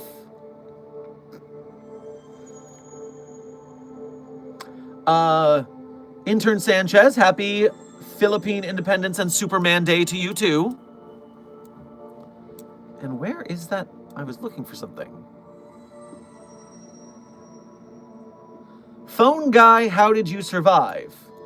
Phone guy responds, I didn't. This sounds like an SCP-3090 scenario, where somehow an entity that no longer exists is still able to communicate with us despite not existing. Despite being erased from existence, the D class that no longer existed was still able to communicate with us. It was quite strange. I was going to see what your favorite SCP was, but then I got stuck in the SCP Foundation. Well, I guess you'll just have to stick around for another 50 minutes.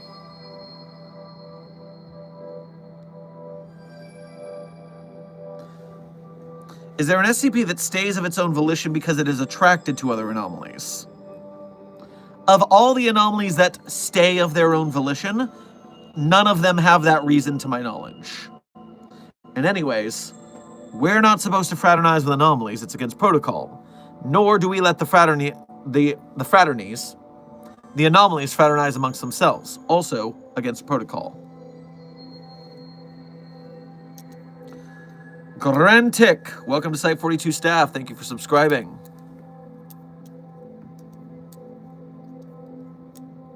Hey, Dr. Sherman, what was the SCP with the paper dragons that was sad? You are speaking of SCP-1762. Pour one out for a real one.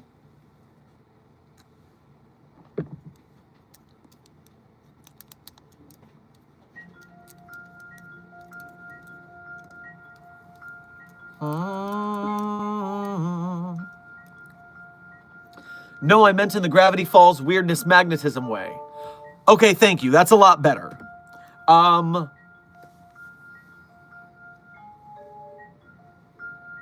I also don't know about a weirdness anomalous magnetism reason for staying. Like 343, for instance, stays because it's entertained by us, basically. It doesn't have to, it just likes hanging around. I don't know of any anomalies that came here because of other anomalies. Although that last one sounds more likely, but not because of some anomalous magnetism principle, just because maybe the anomaly knows someone in containment is trying to get to them for some reason. How is SCP-173 doing, Dr. Sherman? Well, Intern Tornado, it is still in containment, still pooping.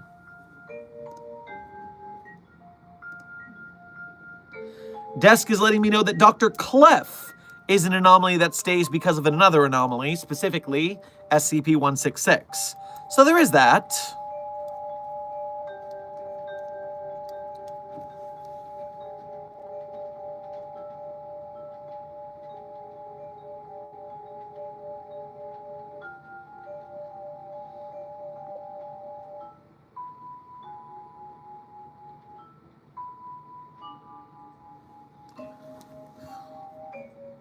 Intern Bowen, you look like a loser. Bye-bye.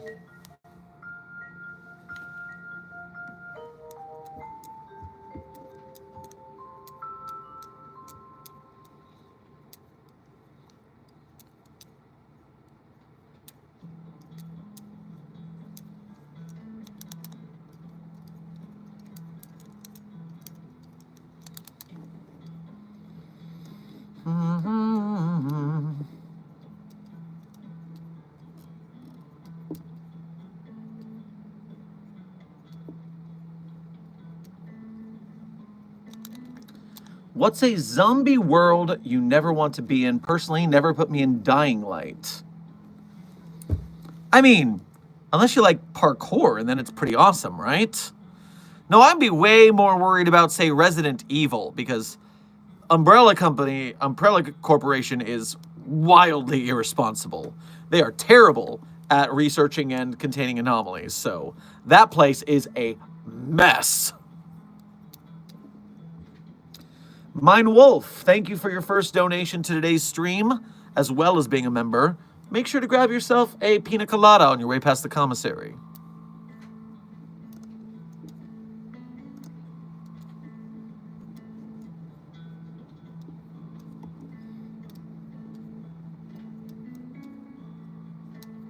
Opinion on the sheer amount of 001s. Well, on a pataphysical level, speaking of the authors above us, so to speak, I think it's fine that there's a whole bunch of 001s because, like the community's ethos is, everyone should have their chance to write the 001, the big article, the one that began everything.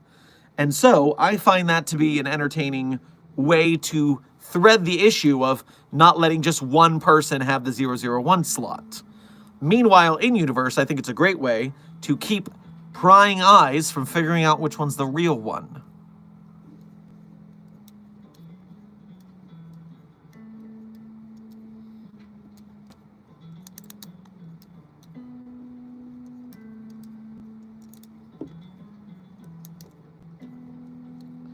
What is your opinion on SCP-1356?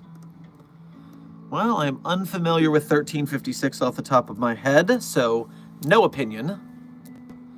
And if I ever learn to type properly, then I'll be able to find the right anomaly in the database. All right, so code name, Rubber Ducky. Description, small bath toy, one of several generic rubber ducks. It squeaks. When held by a human subject, the object appears to displace liquid water. If a subject holding the toy attempts to enter a lake or pool, for example, find that all liquid within an area extending approximately blank from the body disappears. Tests performed in a small indoor pool revealed that the approximate volume of water before and after exposure remained consistent. However, even in the presence of a subject holding the duck, water levels are never observed to rise. This suggests that the object displaces the liquid to an unknown location from which it eventually returns. So, a rubber ducky that displaces water. I think that's a fine anomaly. It's quite... I don't see anything terribly wrong with it.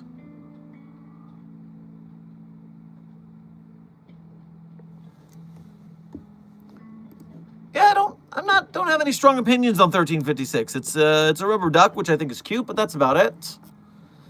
Although it does remind me of another anomaly, which I find very funny in a dark way. SCP diving suit. Let me see if I can find the right SCP diving suit, because there's many. Wrong one. Wrong one. Do do do do do do do do do do do do do do do do do do. Why won't that work? I need to find the correct anomaly. Where are you?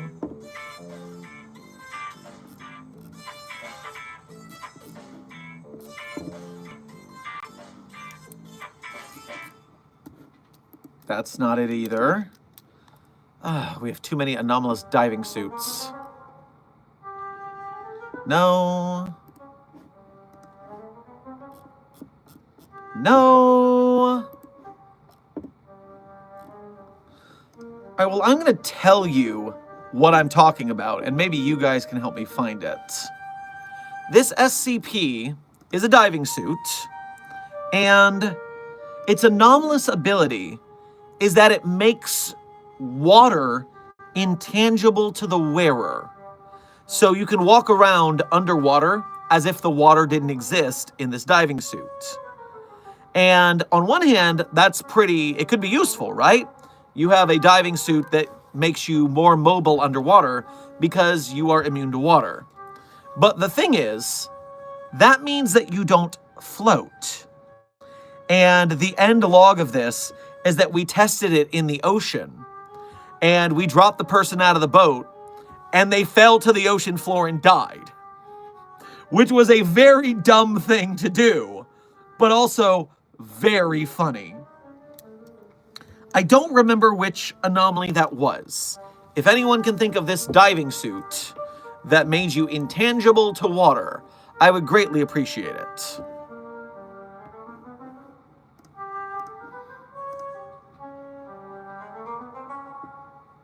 I'm also checking the anomalies that I've read for the channel, because I'm pretty sure I even read this one for the channel. That's how hard it is to deal with these anomalies.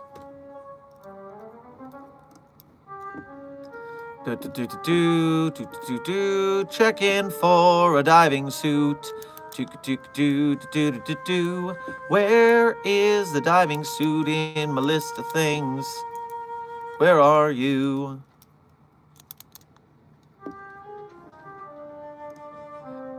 Absence of punchable shark. Cube. Swatches of a sunrise.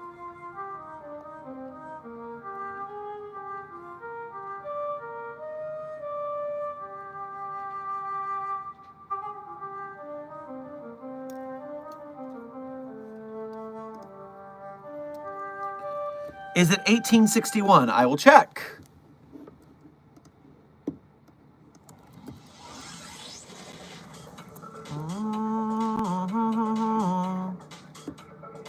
It is not 1861.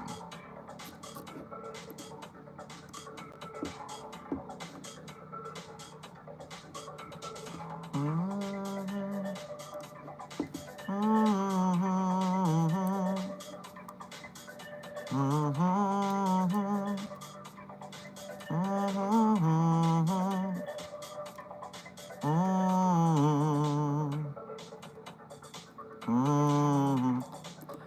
5826 maybe. 5826.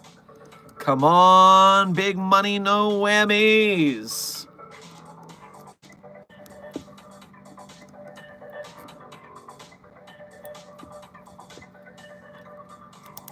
Yup. 5826 is the one I was talking about. And I remembered it a little bit wrong because it wasn't a test that we did it. It was that we discovered this at the bottom of the ocean. So we were not dumb in this one. I appreciate that for us. Whew, that was going to bother me all day if I didn't find that. All right, let's get rid of that.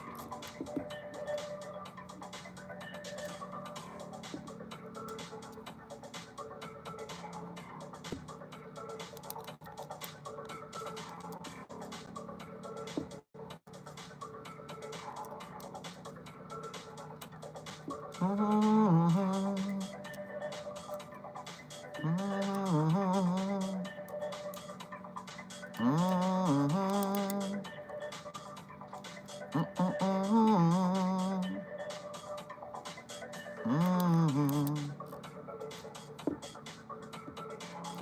the ethics committee ever give you permission to do a test that is unethical? Well, intern Bed Wars, that depends on the test because that depends on your definition of ethical. There are a lot of things we do here at the Foundation that might seem unethical until you realize what we're dealing with. In which case, you go, oh, yes, I guess that's fine, right? What if there was an anomalous old man who could walk through walls, whose skin secreted acid, and who wanted to hunt you down? Would you mind if we broke a dude's femurs to get that old man not to kill you? Sounds pretty good to me, if I'm being honest.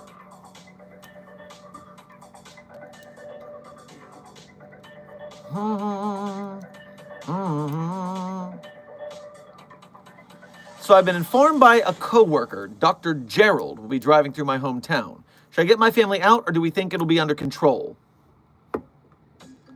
Get them out of town. Are you crazy? You do not know what level of destruction Dr. Gerald might be willing to reap there. It could be anywhere from a singular wreck to a block-wide inferno. No, get them out. If you have got advanced knowledge of Dr. Gerald driving anywhere, get them out.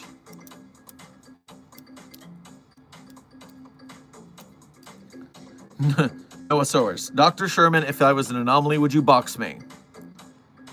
Every anomaly goes in a box. So yes.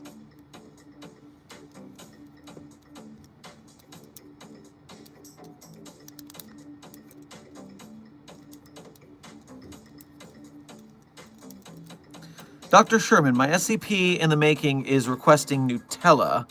It's Keter, so do I give it? Not him, it. Please practice proper pronoun parlance protocols here at the Foundation. Anomalies are its. They are objects. They are not people. It's an it. Also, is that a Goofy movie shirt? This is, in fact, a Goofy movie shirt. And meanwhile, the anomaly being Keter has nothing to do with whether it's allowed to have Nutella or not. The question is it following good behavior protocols that merit such a reward? If so, then yes.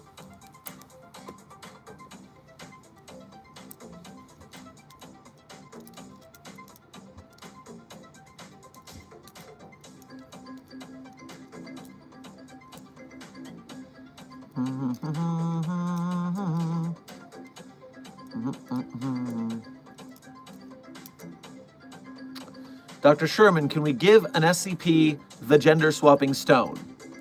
Well, intern Blue Eyes, I don't think that's a good idea unless it's very much part of the research team's ideal way to keep the entity contained.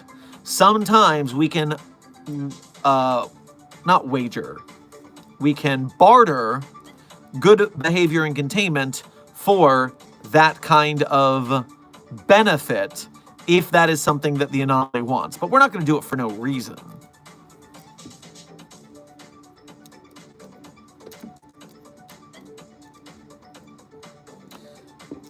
What if the anomaly was humanoid? Is it still an it? Yes, intern Tommy, it is still an it, even if it is a humanoid. Even if it is your sibling, it is still an it.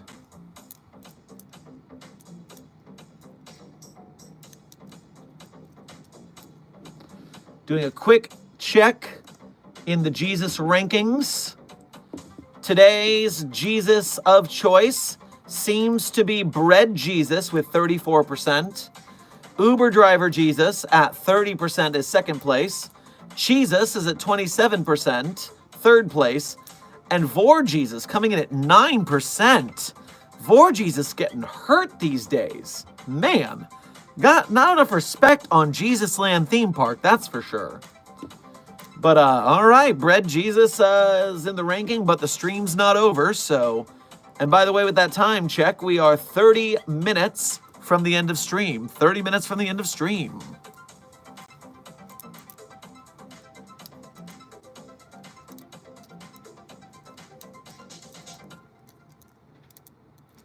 I love that no one in the comments respects the it pronoun rule.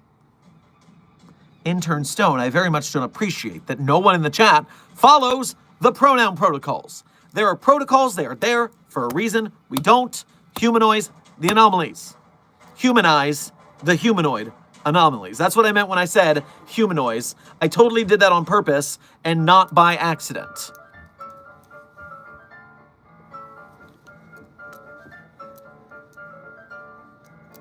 What if we made more Jesuses? Listen, we don't need any more Jezi. We have too many Jezi, okay? Intern Shelenier? I'm telling you, we don't make new anomalies on purpose. It just means more paperwork.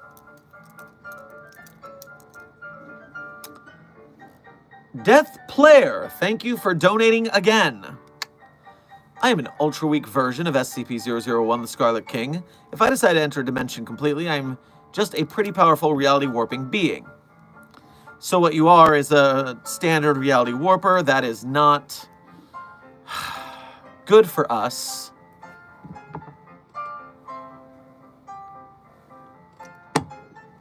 Well, your two choices are consent to containment or we send Clef after you.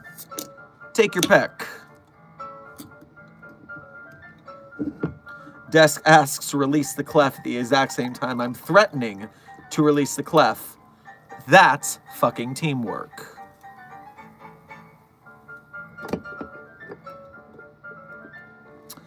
SCP-000, this music is the song... Hold on, I'm having a glitch here. It was Amazing Plan by Kevin MacLeod, the hero of YouTube royalty-free music, on the album Purple Galaxy on Spotify.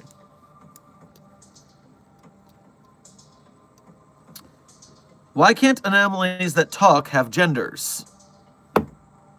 Because if we humanize the anomalies, people will want to treat them better. They might want to let them out of containment, out of empathy or sympathy. They might try to fraternize with the anomalies. All of these things are against protocol. So all of these things will be cut off by the root. And the root is that they are its.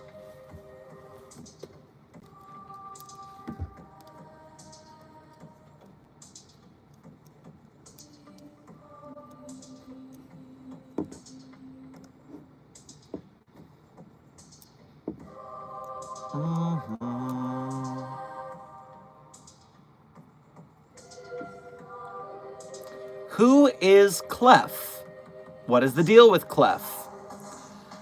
Dr. Alto Clef is a researcher at the Foundation and all-around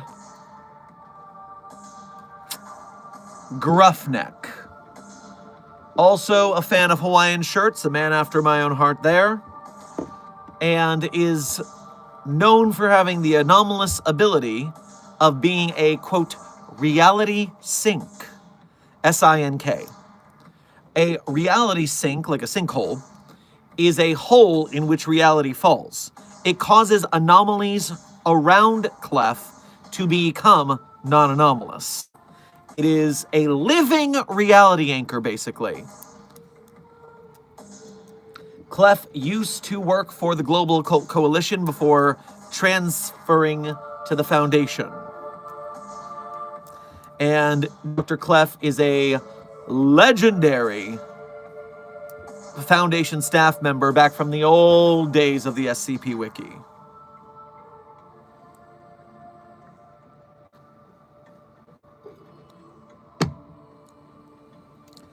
Can non-employees access the stream?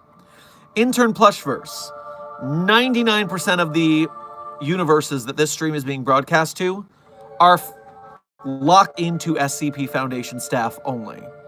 The only differences you're going to get as exceptions are A, if somehow we've beamed to a universe where the masquerade is broken, meaning humanity knows about anomalies and about the Foundation, then we would broadcast to the public to do PR to make sure everyone supports the Foundation and the mission and doesn't try to overthrow us. Meanwhile, there's also scenarios where in doomed universes where anomalies have taken over, maybe they'll get the stream from their human counterparts that they've overtaken. We also sometimes stream to numerous groups of interest because we have double agents working within them. Didn't Clef try to stab a child? Intern Kaiser Wolf, I don't doubt that. That sounds like a very Clef thing to do.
Doesn't saying the Foundation doesn't want to humanize the SCPs kind of kill the PR?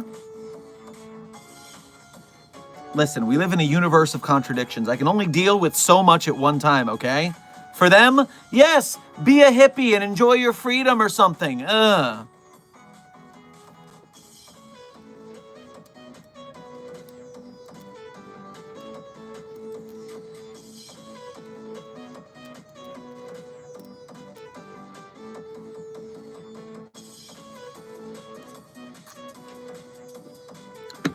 Hey, Dr. Sherman, content creator question. Any tips for going live? First of all, practice your... make sure you get your lighting correct. It's important that you are visible. It's important you frame your camera well. Ring lights are very cheap. On top of which, anything you can do to control your setting, your temperature, so that nothing goes out of place. You don't want to be dealing with issues while you're streaming. You want to practice your yapping. If you're doing yap streams like me, you want to make sure that you are doing improv classes in theater and you're used to rolling with the punches, because some of y'all say the weirdest things. And in that case, you want to be ready to improvise a response. Don't let the trolls bother you. Usually don't acknowledge the trolls. Just ban them and move on. Because what they want is a reaction, and when you give it to them, they keep giving it to you. You'll notice that even the people I like in the stream keep bringing up SCP-729- J. And the reason they keep bringing up that thing is because it gets a reaction. And what everybody in life wants is a reaction. You'll notice the SCPs everyone's the biggest fan of. 729-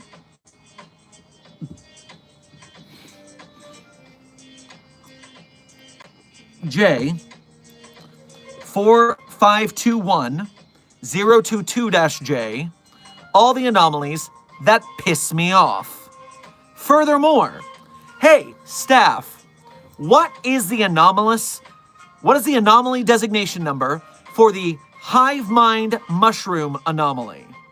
What is the hive mind mushroom anomaly designation number, staff? Can anyone remember? Frogman, right on the money, 8123. Why does Frogman and the rest of staff know that number so well? It's because I spent 10 minutes being crazy angry that I couldn't find this anomaly that I knew was on the wiki. And I knew it was there, and I got very angry. And you know, that's why they remember that thing. So keep track of how you react and why, because what you react to is what the chat will roll with.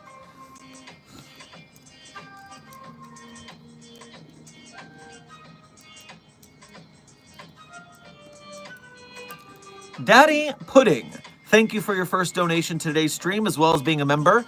Make sure to grab yourself a bowl of chili on your way past the commissary. Why don't skeletons fight each other? They don't have the guts. Ooh, okay. SCP Dadfather warped reality. Some rogue skeletons began to escape their flesh prisons and to steal organs for the interskeletal world war.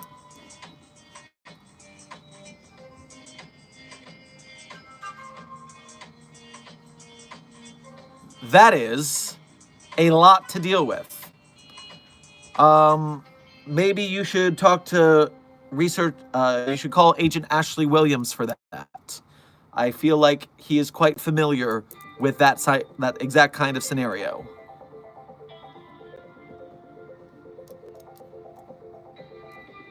You crashing out is an inside joke at this point.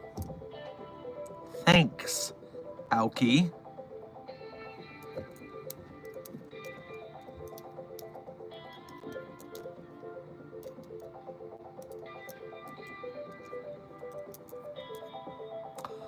Mine Wolf, thank you for donating again. Dr. Sherman, my reality is a broken masquerade doomed one, so we don't have much to do except help fix reality here with the SCP Foundation. Oof, doomed reality. That's rough, buddy. But we would appreciate the help making our reality not doomed. Appreciate it. Are there any queer SCPs? I'm an intern. I don't know how these work yet, Doc. Well, intern Ace, we have lots of LGBTQ-themed anomalies. The quickest way to figure out where they are is to go onto the SCP database, go to the bottom of any article where the tags are, and click on a tag to go to the tag cloud. And then in the tag cloud, find LGBTQ, because that is a tag on the wiki for anomalies and tales related to the LGBTQ community. Now, there are plenty of tales, there are plenty of SCPs, and then, of course, there's also SCP PrideFest going on, and so you can look at the highlighted SCPs from either the wiki or our previous streams. After all, we'll have to do our gay homework.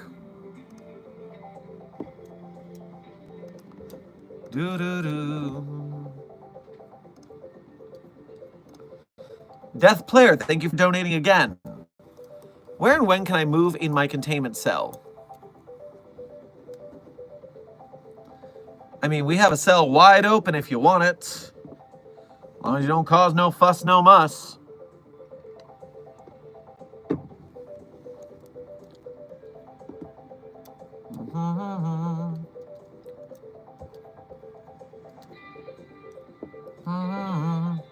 Greetings from the German branch. Greetings, intern Akira. Thanks for the creator tips, Doc. Helps out a lot. You're welcome, Fableshine. Good luck on your journey. The more people out there creating good art, the better, I say. The world is what it is, so we need people going out there making it a better place the best we can.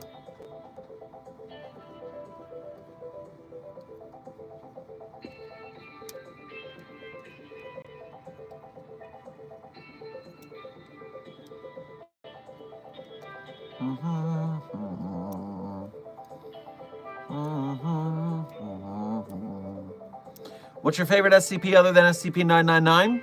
Well, remember this. I always tell you my favorite SCPs at the end of stream, which is we're about 10 to 12 minutes from the end of stream wrap-up. So anything else you want to get question asked in, now's the time.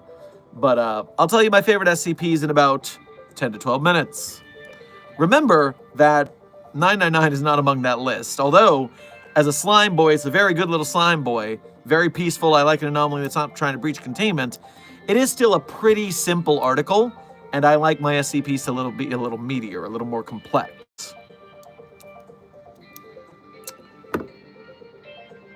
Intern Unicorn Girl. The fish is not a loop. That is all.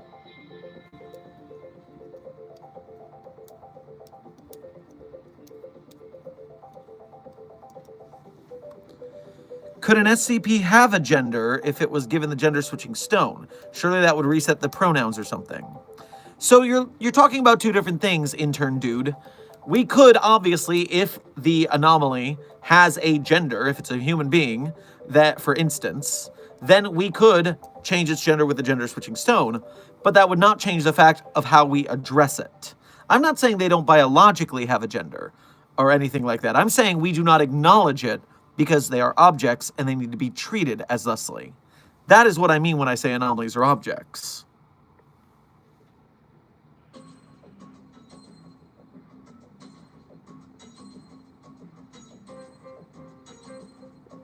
What's going on with Little Chef? Well, I haven't checked in on the Nugget Wing in a while. Maybe I have to go see how they're doing. Love the diversity of my feed. Just saw a barely clothed woman right before this one. Well, people are entertained by all sorts of things.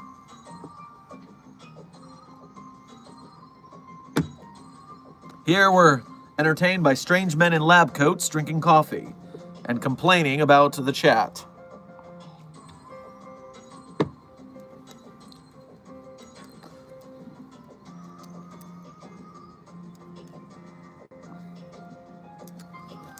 We should band together to convince Dr. Sherman that the fish is a loop. Never going to happen, researcher Crystal. Never going to happen. SCP-5320, the infinite fish that just goes on forever, how merciful and long our Lord is not a loop. Nor a Mobius strip, nor any sort of non-linear thing. It is a long boy, and we will find the head. And we will find the tail.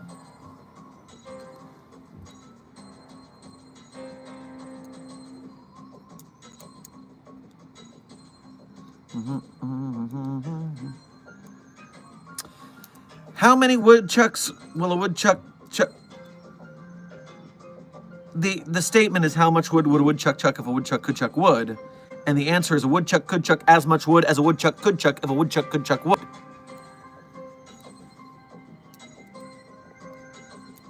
Wait, do you actually work with SCPs? Well, not as often as I used to as a researcher. Now that I'm a site director, I have a lot more of a managerial role here at the Foundation, but I do work with the anomalies from time to time. Daddy Pudding, thank you for donating again. If you saw the Dad Father, a male familial authority figure based on your culture, what would he look like to you, and what would he be doing? Well, I imagine... the dad, if a male authority figure of a fatherly persuasion, would probably be wearing cargo shorts, socks and sandals, some sort of band t-shirt, sunscreen on the nose, you know the type. Dr. Sherman, I have an anime-related question. Well, intern Greer, the problem is, this is me seeing your question now, and I don't know if I'll see the last one or the next one. So don't waste your time asking if you have a question, because I will maybe not see your actual question. Oh, Unusual Incidents Unit. We gotta love the Dr. Sherman streams, huh? What is the UI Useless doing here? Are you an agent on the inside for us? Is that what's going on here? I need to clarify.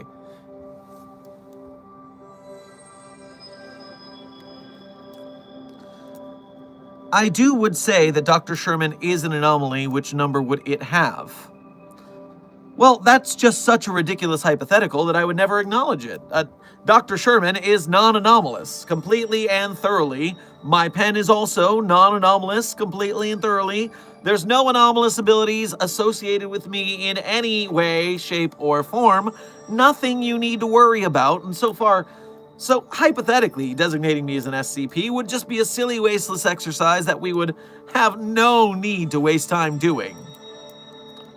So, no flow. Welcome to Site 42 staff. Thank you for subscribing. Is there any other stones other than the gender-switching stone? There are many anomalous rocks. The first that comes to mind is the procrastination rock, which I'll look up on the database to tell you what it does. Then again, I'll do it later. Yes, there are many anomalous gems, rocks, and other geological objects.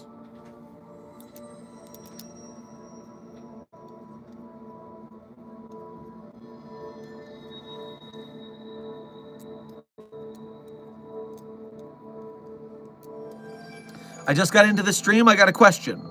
Well, intern unknown, we are 5 to 10 minutes from the end of stream. I am looking through the questions right now, but depending on how many people in the chat, I may not see it. I'll do my best. Sona, thank you for your first donation to today's stream, as well as being a member. Make sure to grab yourself a slice of blueberry pie on your way past the commissary. I do not recognize the bodies in the water. I do not recognize the bodies in the water. Successfully left and are locking myself in containment for required duration. Excellent work. Way to survive. Death Player, thank you for donating again. Could I be classified as Euclid? Because I don't know how to stop me trying to merge multiple dimensions yet. That sounds like some Keter BS if I've ever heard of it. Silent Follower, thank you for what I think might be the first donation of today's stream. I'm not sure here at the end. But either way, grab yourself some pudding on your way past the commissary.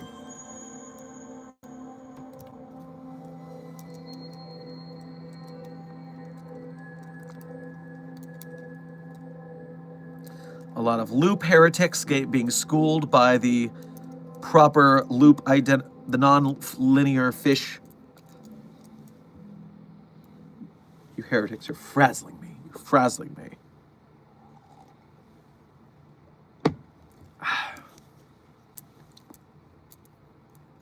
Heretics being corrected. That's all you need to know.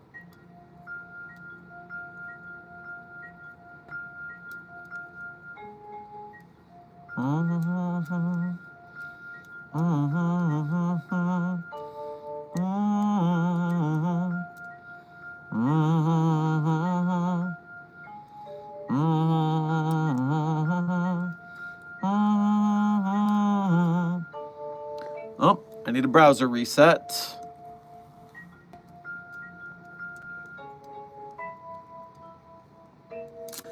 Hi, first stream I've been able to tune into. I just want to pop in and say that your videos have inspired me to work on my own SCP. Well, intern Spookling, that's great to hear. The more art there is in the world, the better, so I look forward to seeing your efforts when they are uploaded to the SCP Wiki. Best of luck on your work.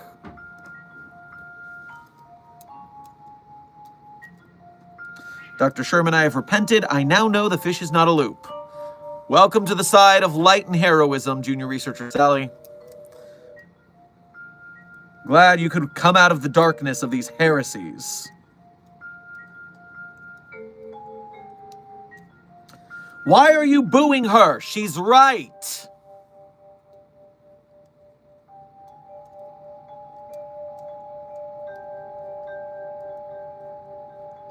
Where's a good place to get feedback on making an SCP? 2 places you want to go. First, you want to go to the critique forums. You'll do green light the first time you introduce staff to your idea. And then as you do edits, you will talk to the critique forum. But that is very slow and you'll only get 1 or 2 shots best at it. So you want to make some friends in some SCP communities, especially the Discord servers. There you can become friends with other SCP likers and creators and work your way toward critiquing their works and getting critique on yours. That way you're working together.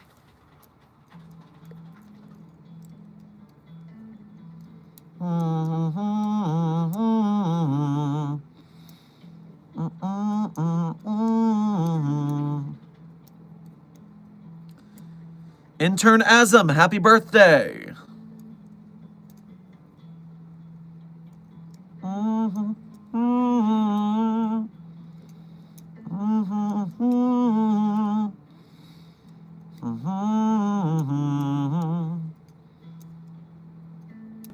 May Bread Jesus strike down the loop heretics.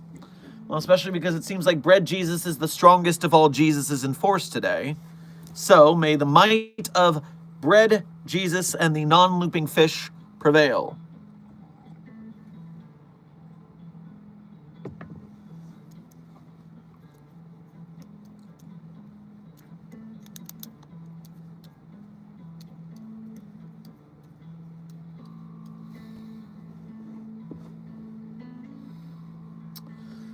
Oh, poor sad the forest dies. Your chosen Jesus is in third place today. The cheese is not risen. The cheese is fallen.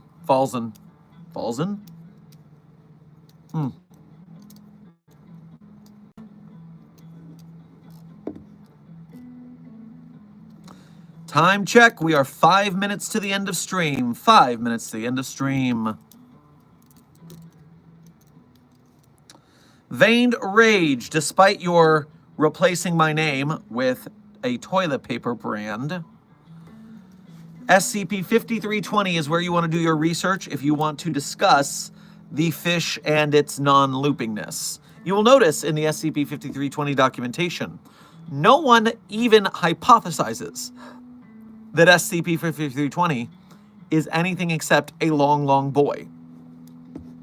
This whole loop thing, I'm pretty sure, is Desk's conspiracy creation. Desk, you were the one who invented this lie, if I remember correctly. Confirm for me if you will. But yes, enjoy SCP-5320 if you want to appreciate the goodness of the fish that just goes on forever.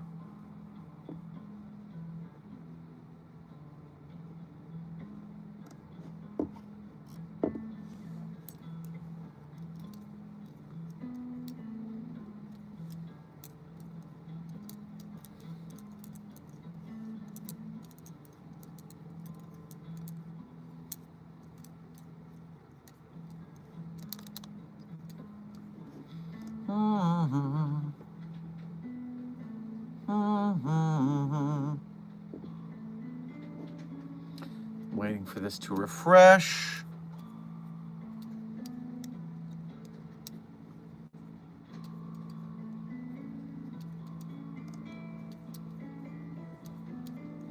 Ah, I see.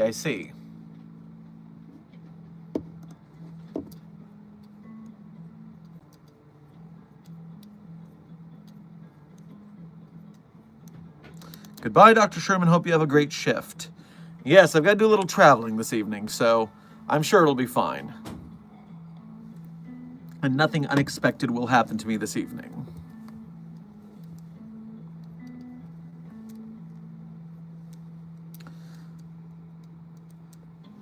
By the way, Dr. Sherman, what's your opinion on that one SCP, I forgot its name, that's a mannequin that turns women into mannequins? I don't know about this anomaly, therefore I have no opinion on it so far. Mannequin. So, 847 is the mannequin that wants to be pretty. Does it turn women into mannequins? No, it attacks them.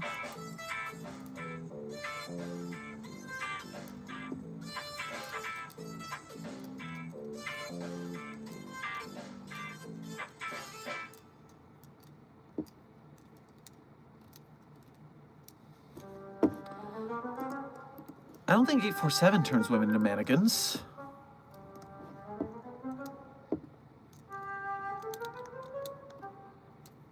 Living mannequins, 5147. 650 is not a mannequin.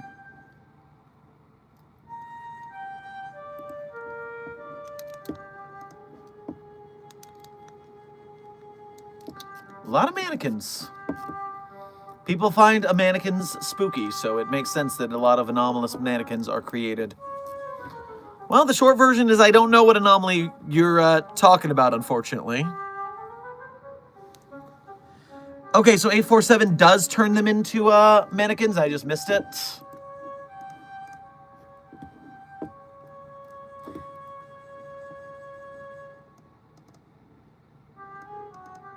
Okay, so what it does is it kills them, takes their body parts and turns the body parts into mannequin parts, which it absorbs into themselves.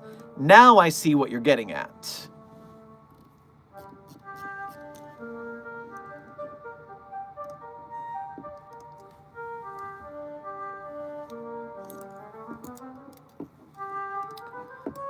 Oh, SCP-729-J.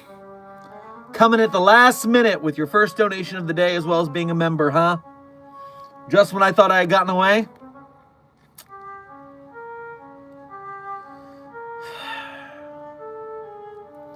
Feel free to grab yourself one of those hot chips on your way past the commissary. Enjoy it, punk. Demonic maniacal laughter. Well, isn't this a swell gathering now, isn't it? I apologize for being late, my good doctor. Yeah, you literally showed up at the last minute of stream. Congratulations.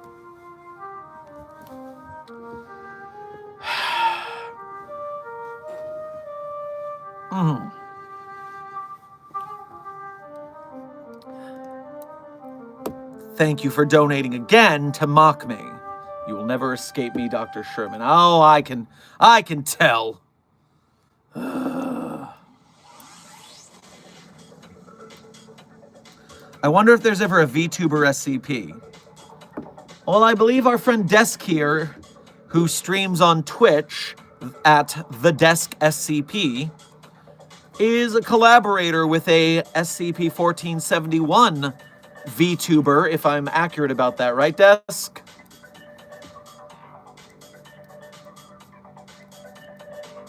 Either way, while this catches up in the delays of chat and you guys answer that, I'm going to start my outro because we are now at the end of stream. And, oh, you're streaming with them tonight. There you go. Desk will be streaming with a Mallow VTuber tonight over on Twitch. So keep track of that. 7729-J, thank you for donating again. I have plans for you. Don't worry, it will be fun. Great. I'm so excited. Which, if you couldn't tell, was sarcasm. All right, so it is the end of stream. I, at the end of every stream, tell you my favorite SCPs. Of course, I would not tell you my SCPs that I wrote are the SCPs that are my favorite. That would be cheating. They are my children. I love them. No, I got to tell you my favorite SCPs that I didn't write. But you can go see the SCPs I wrote on the Sherm's author page and Site42 Hub on the SCP Wiki. And while you're there, you can go check out the direct donation pages for Site42. You can become a patron for $1 a month, early access to all of our long-form videos. You become a YouTube channel member, where you get your green names, your badges, and your custom emojis in the chat here for the lowest tier. And at second tier and up, you also get the early access. And finally, you can donate via Ko-Fi, where that's just a direct donation that comes straight to us instead of a super chat, which YouTube gets 30% of.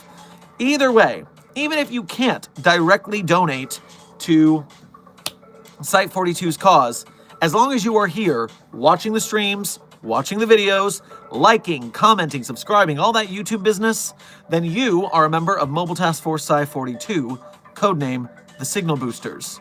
Our mission, to signal boost SCP projects that are in the works, because when these smaller creators with no platform get the opportunity, they will make bigger and better works in the SCP community.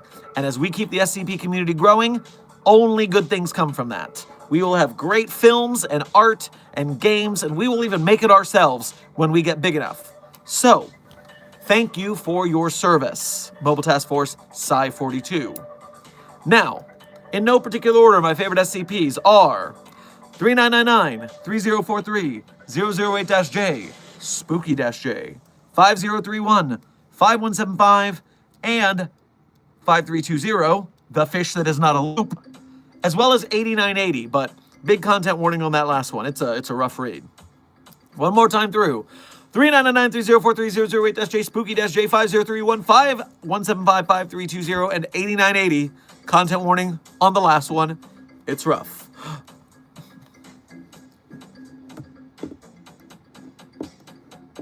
No, Unicorn Girl, the fish is not a loop.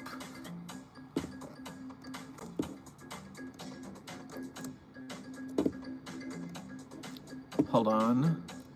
What is this? What are you doing here?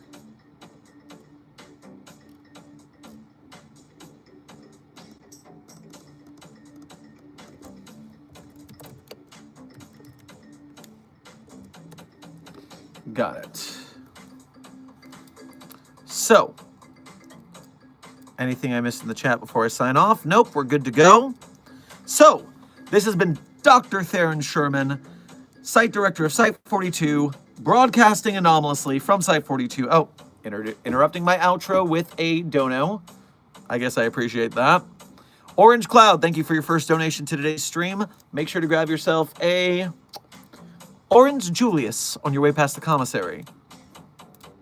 What should I do if a humanoid SCP with the gender switching stone tries to corner me with a suspicious grin? Run. I would think that would be pretty obvious. Don't get got. Sheesh. This is why I need to do these streams. Y'all need an education on common sense. And that's what I'm here from. So, this has been Dr. Theron Sherman. This has been another Dr. Sherman Office Hours, a subsidiary of the Anomalous broadcast from Site 42. I hope you had fun. I hope you learned something. Be safe, be well, and as always, secure, contain, protect. We'll see you in the next video or stream.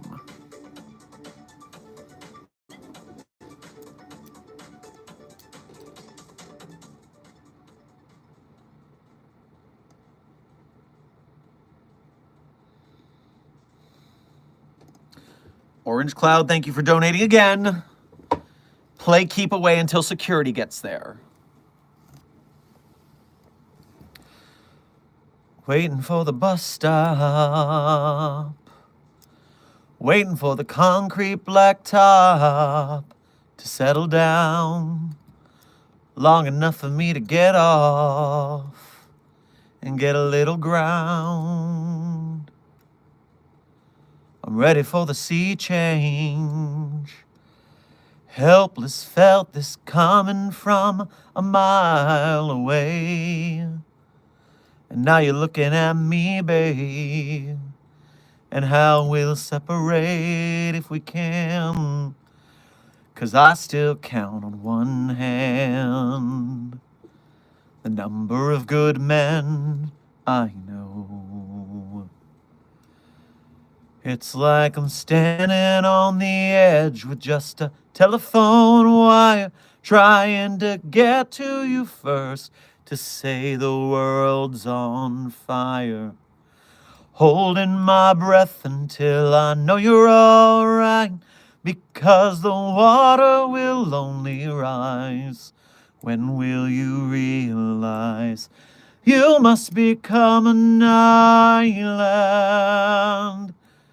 You must become an island. You must become an island and see for yourself that that's what I am. And don't forget your gay homework is 2721. I forgot to say that. Credits are ending, but go read 2721. I'll see you tomorrow.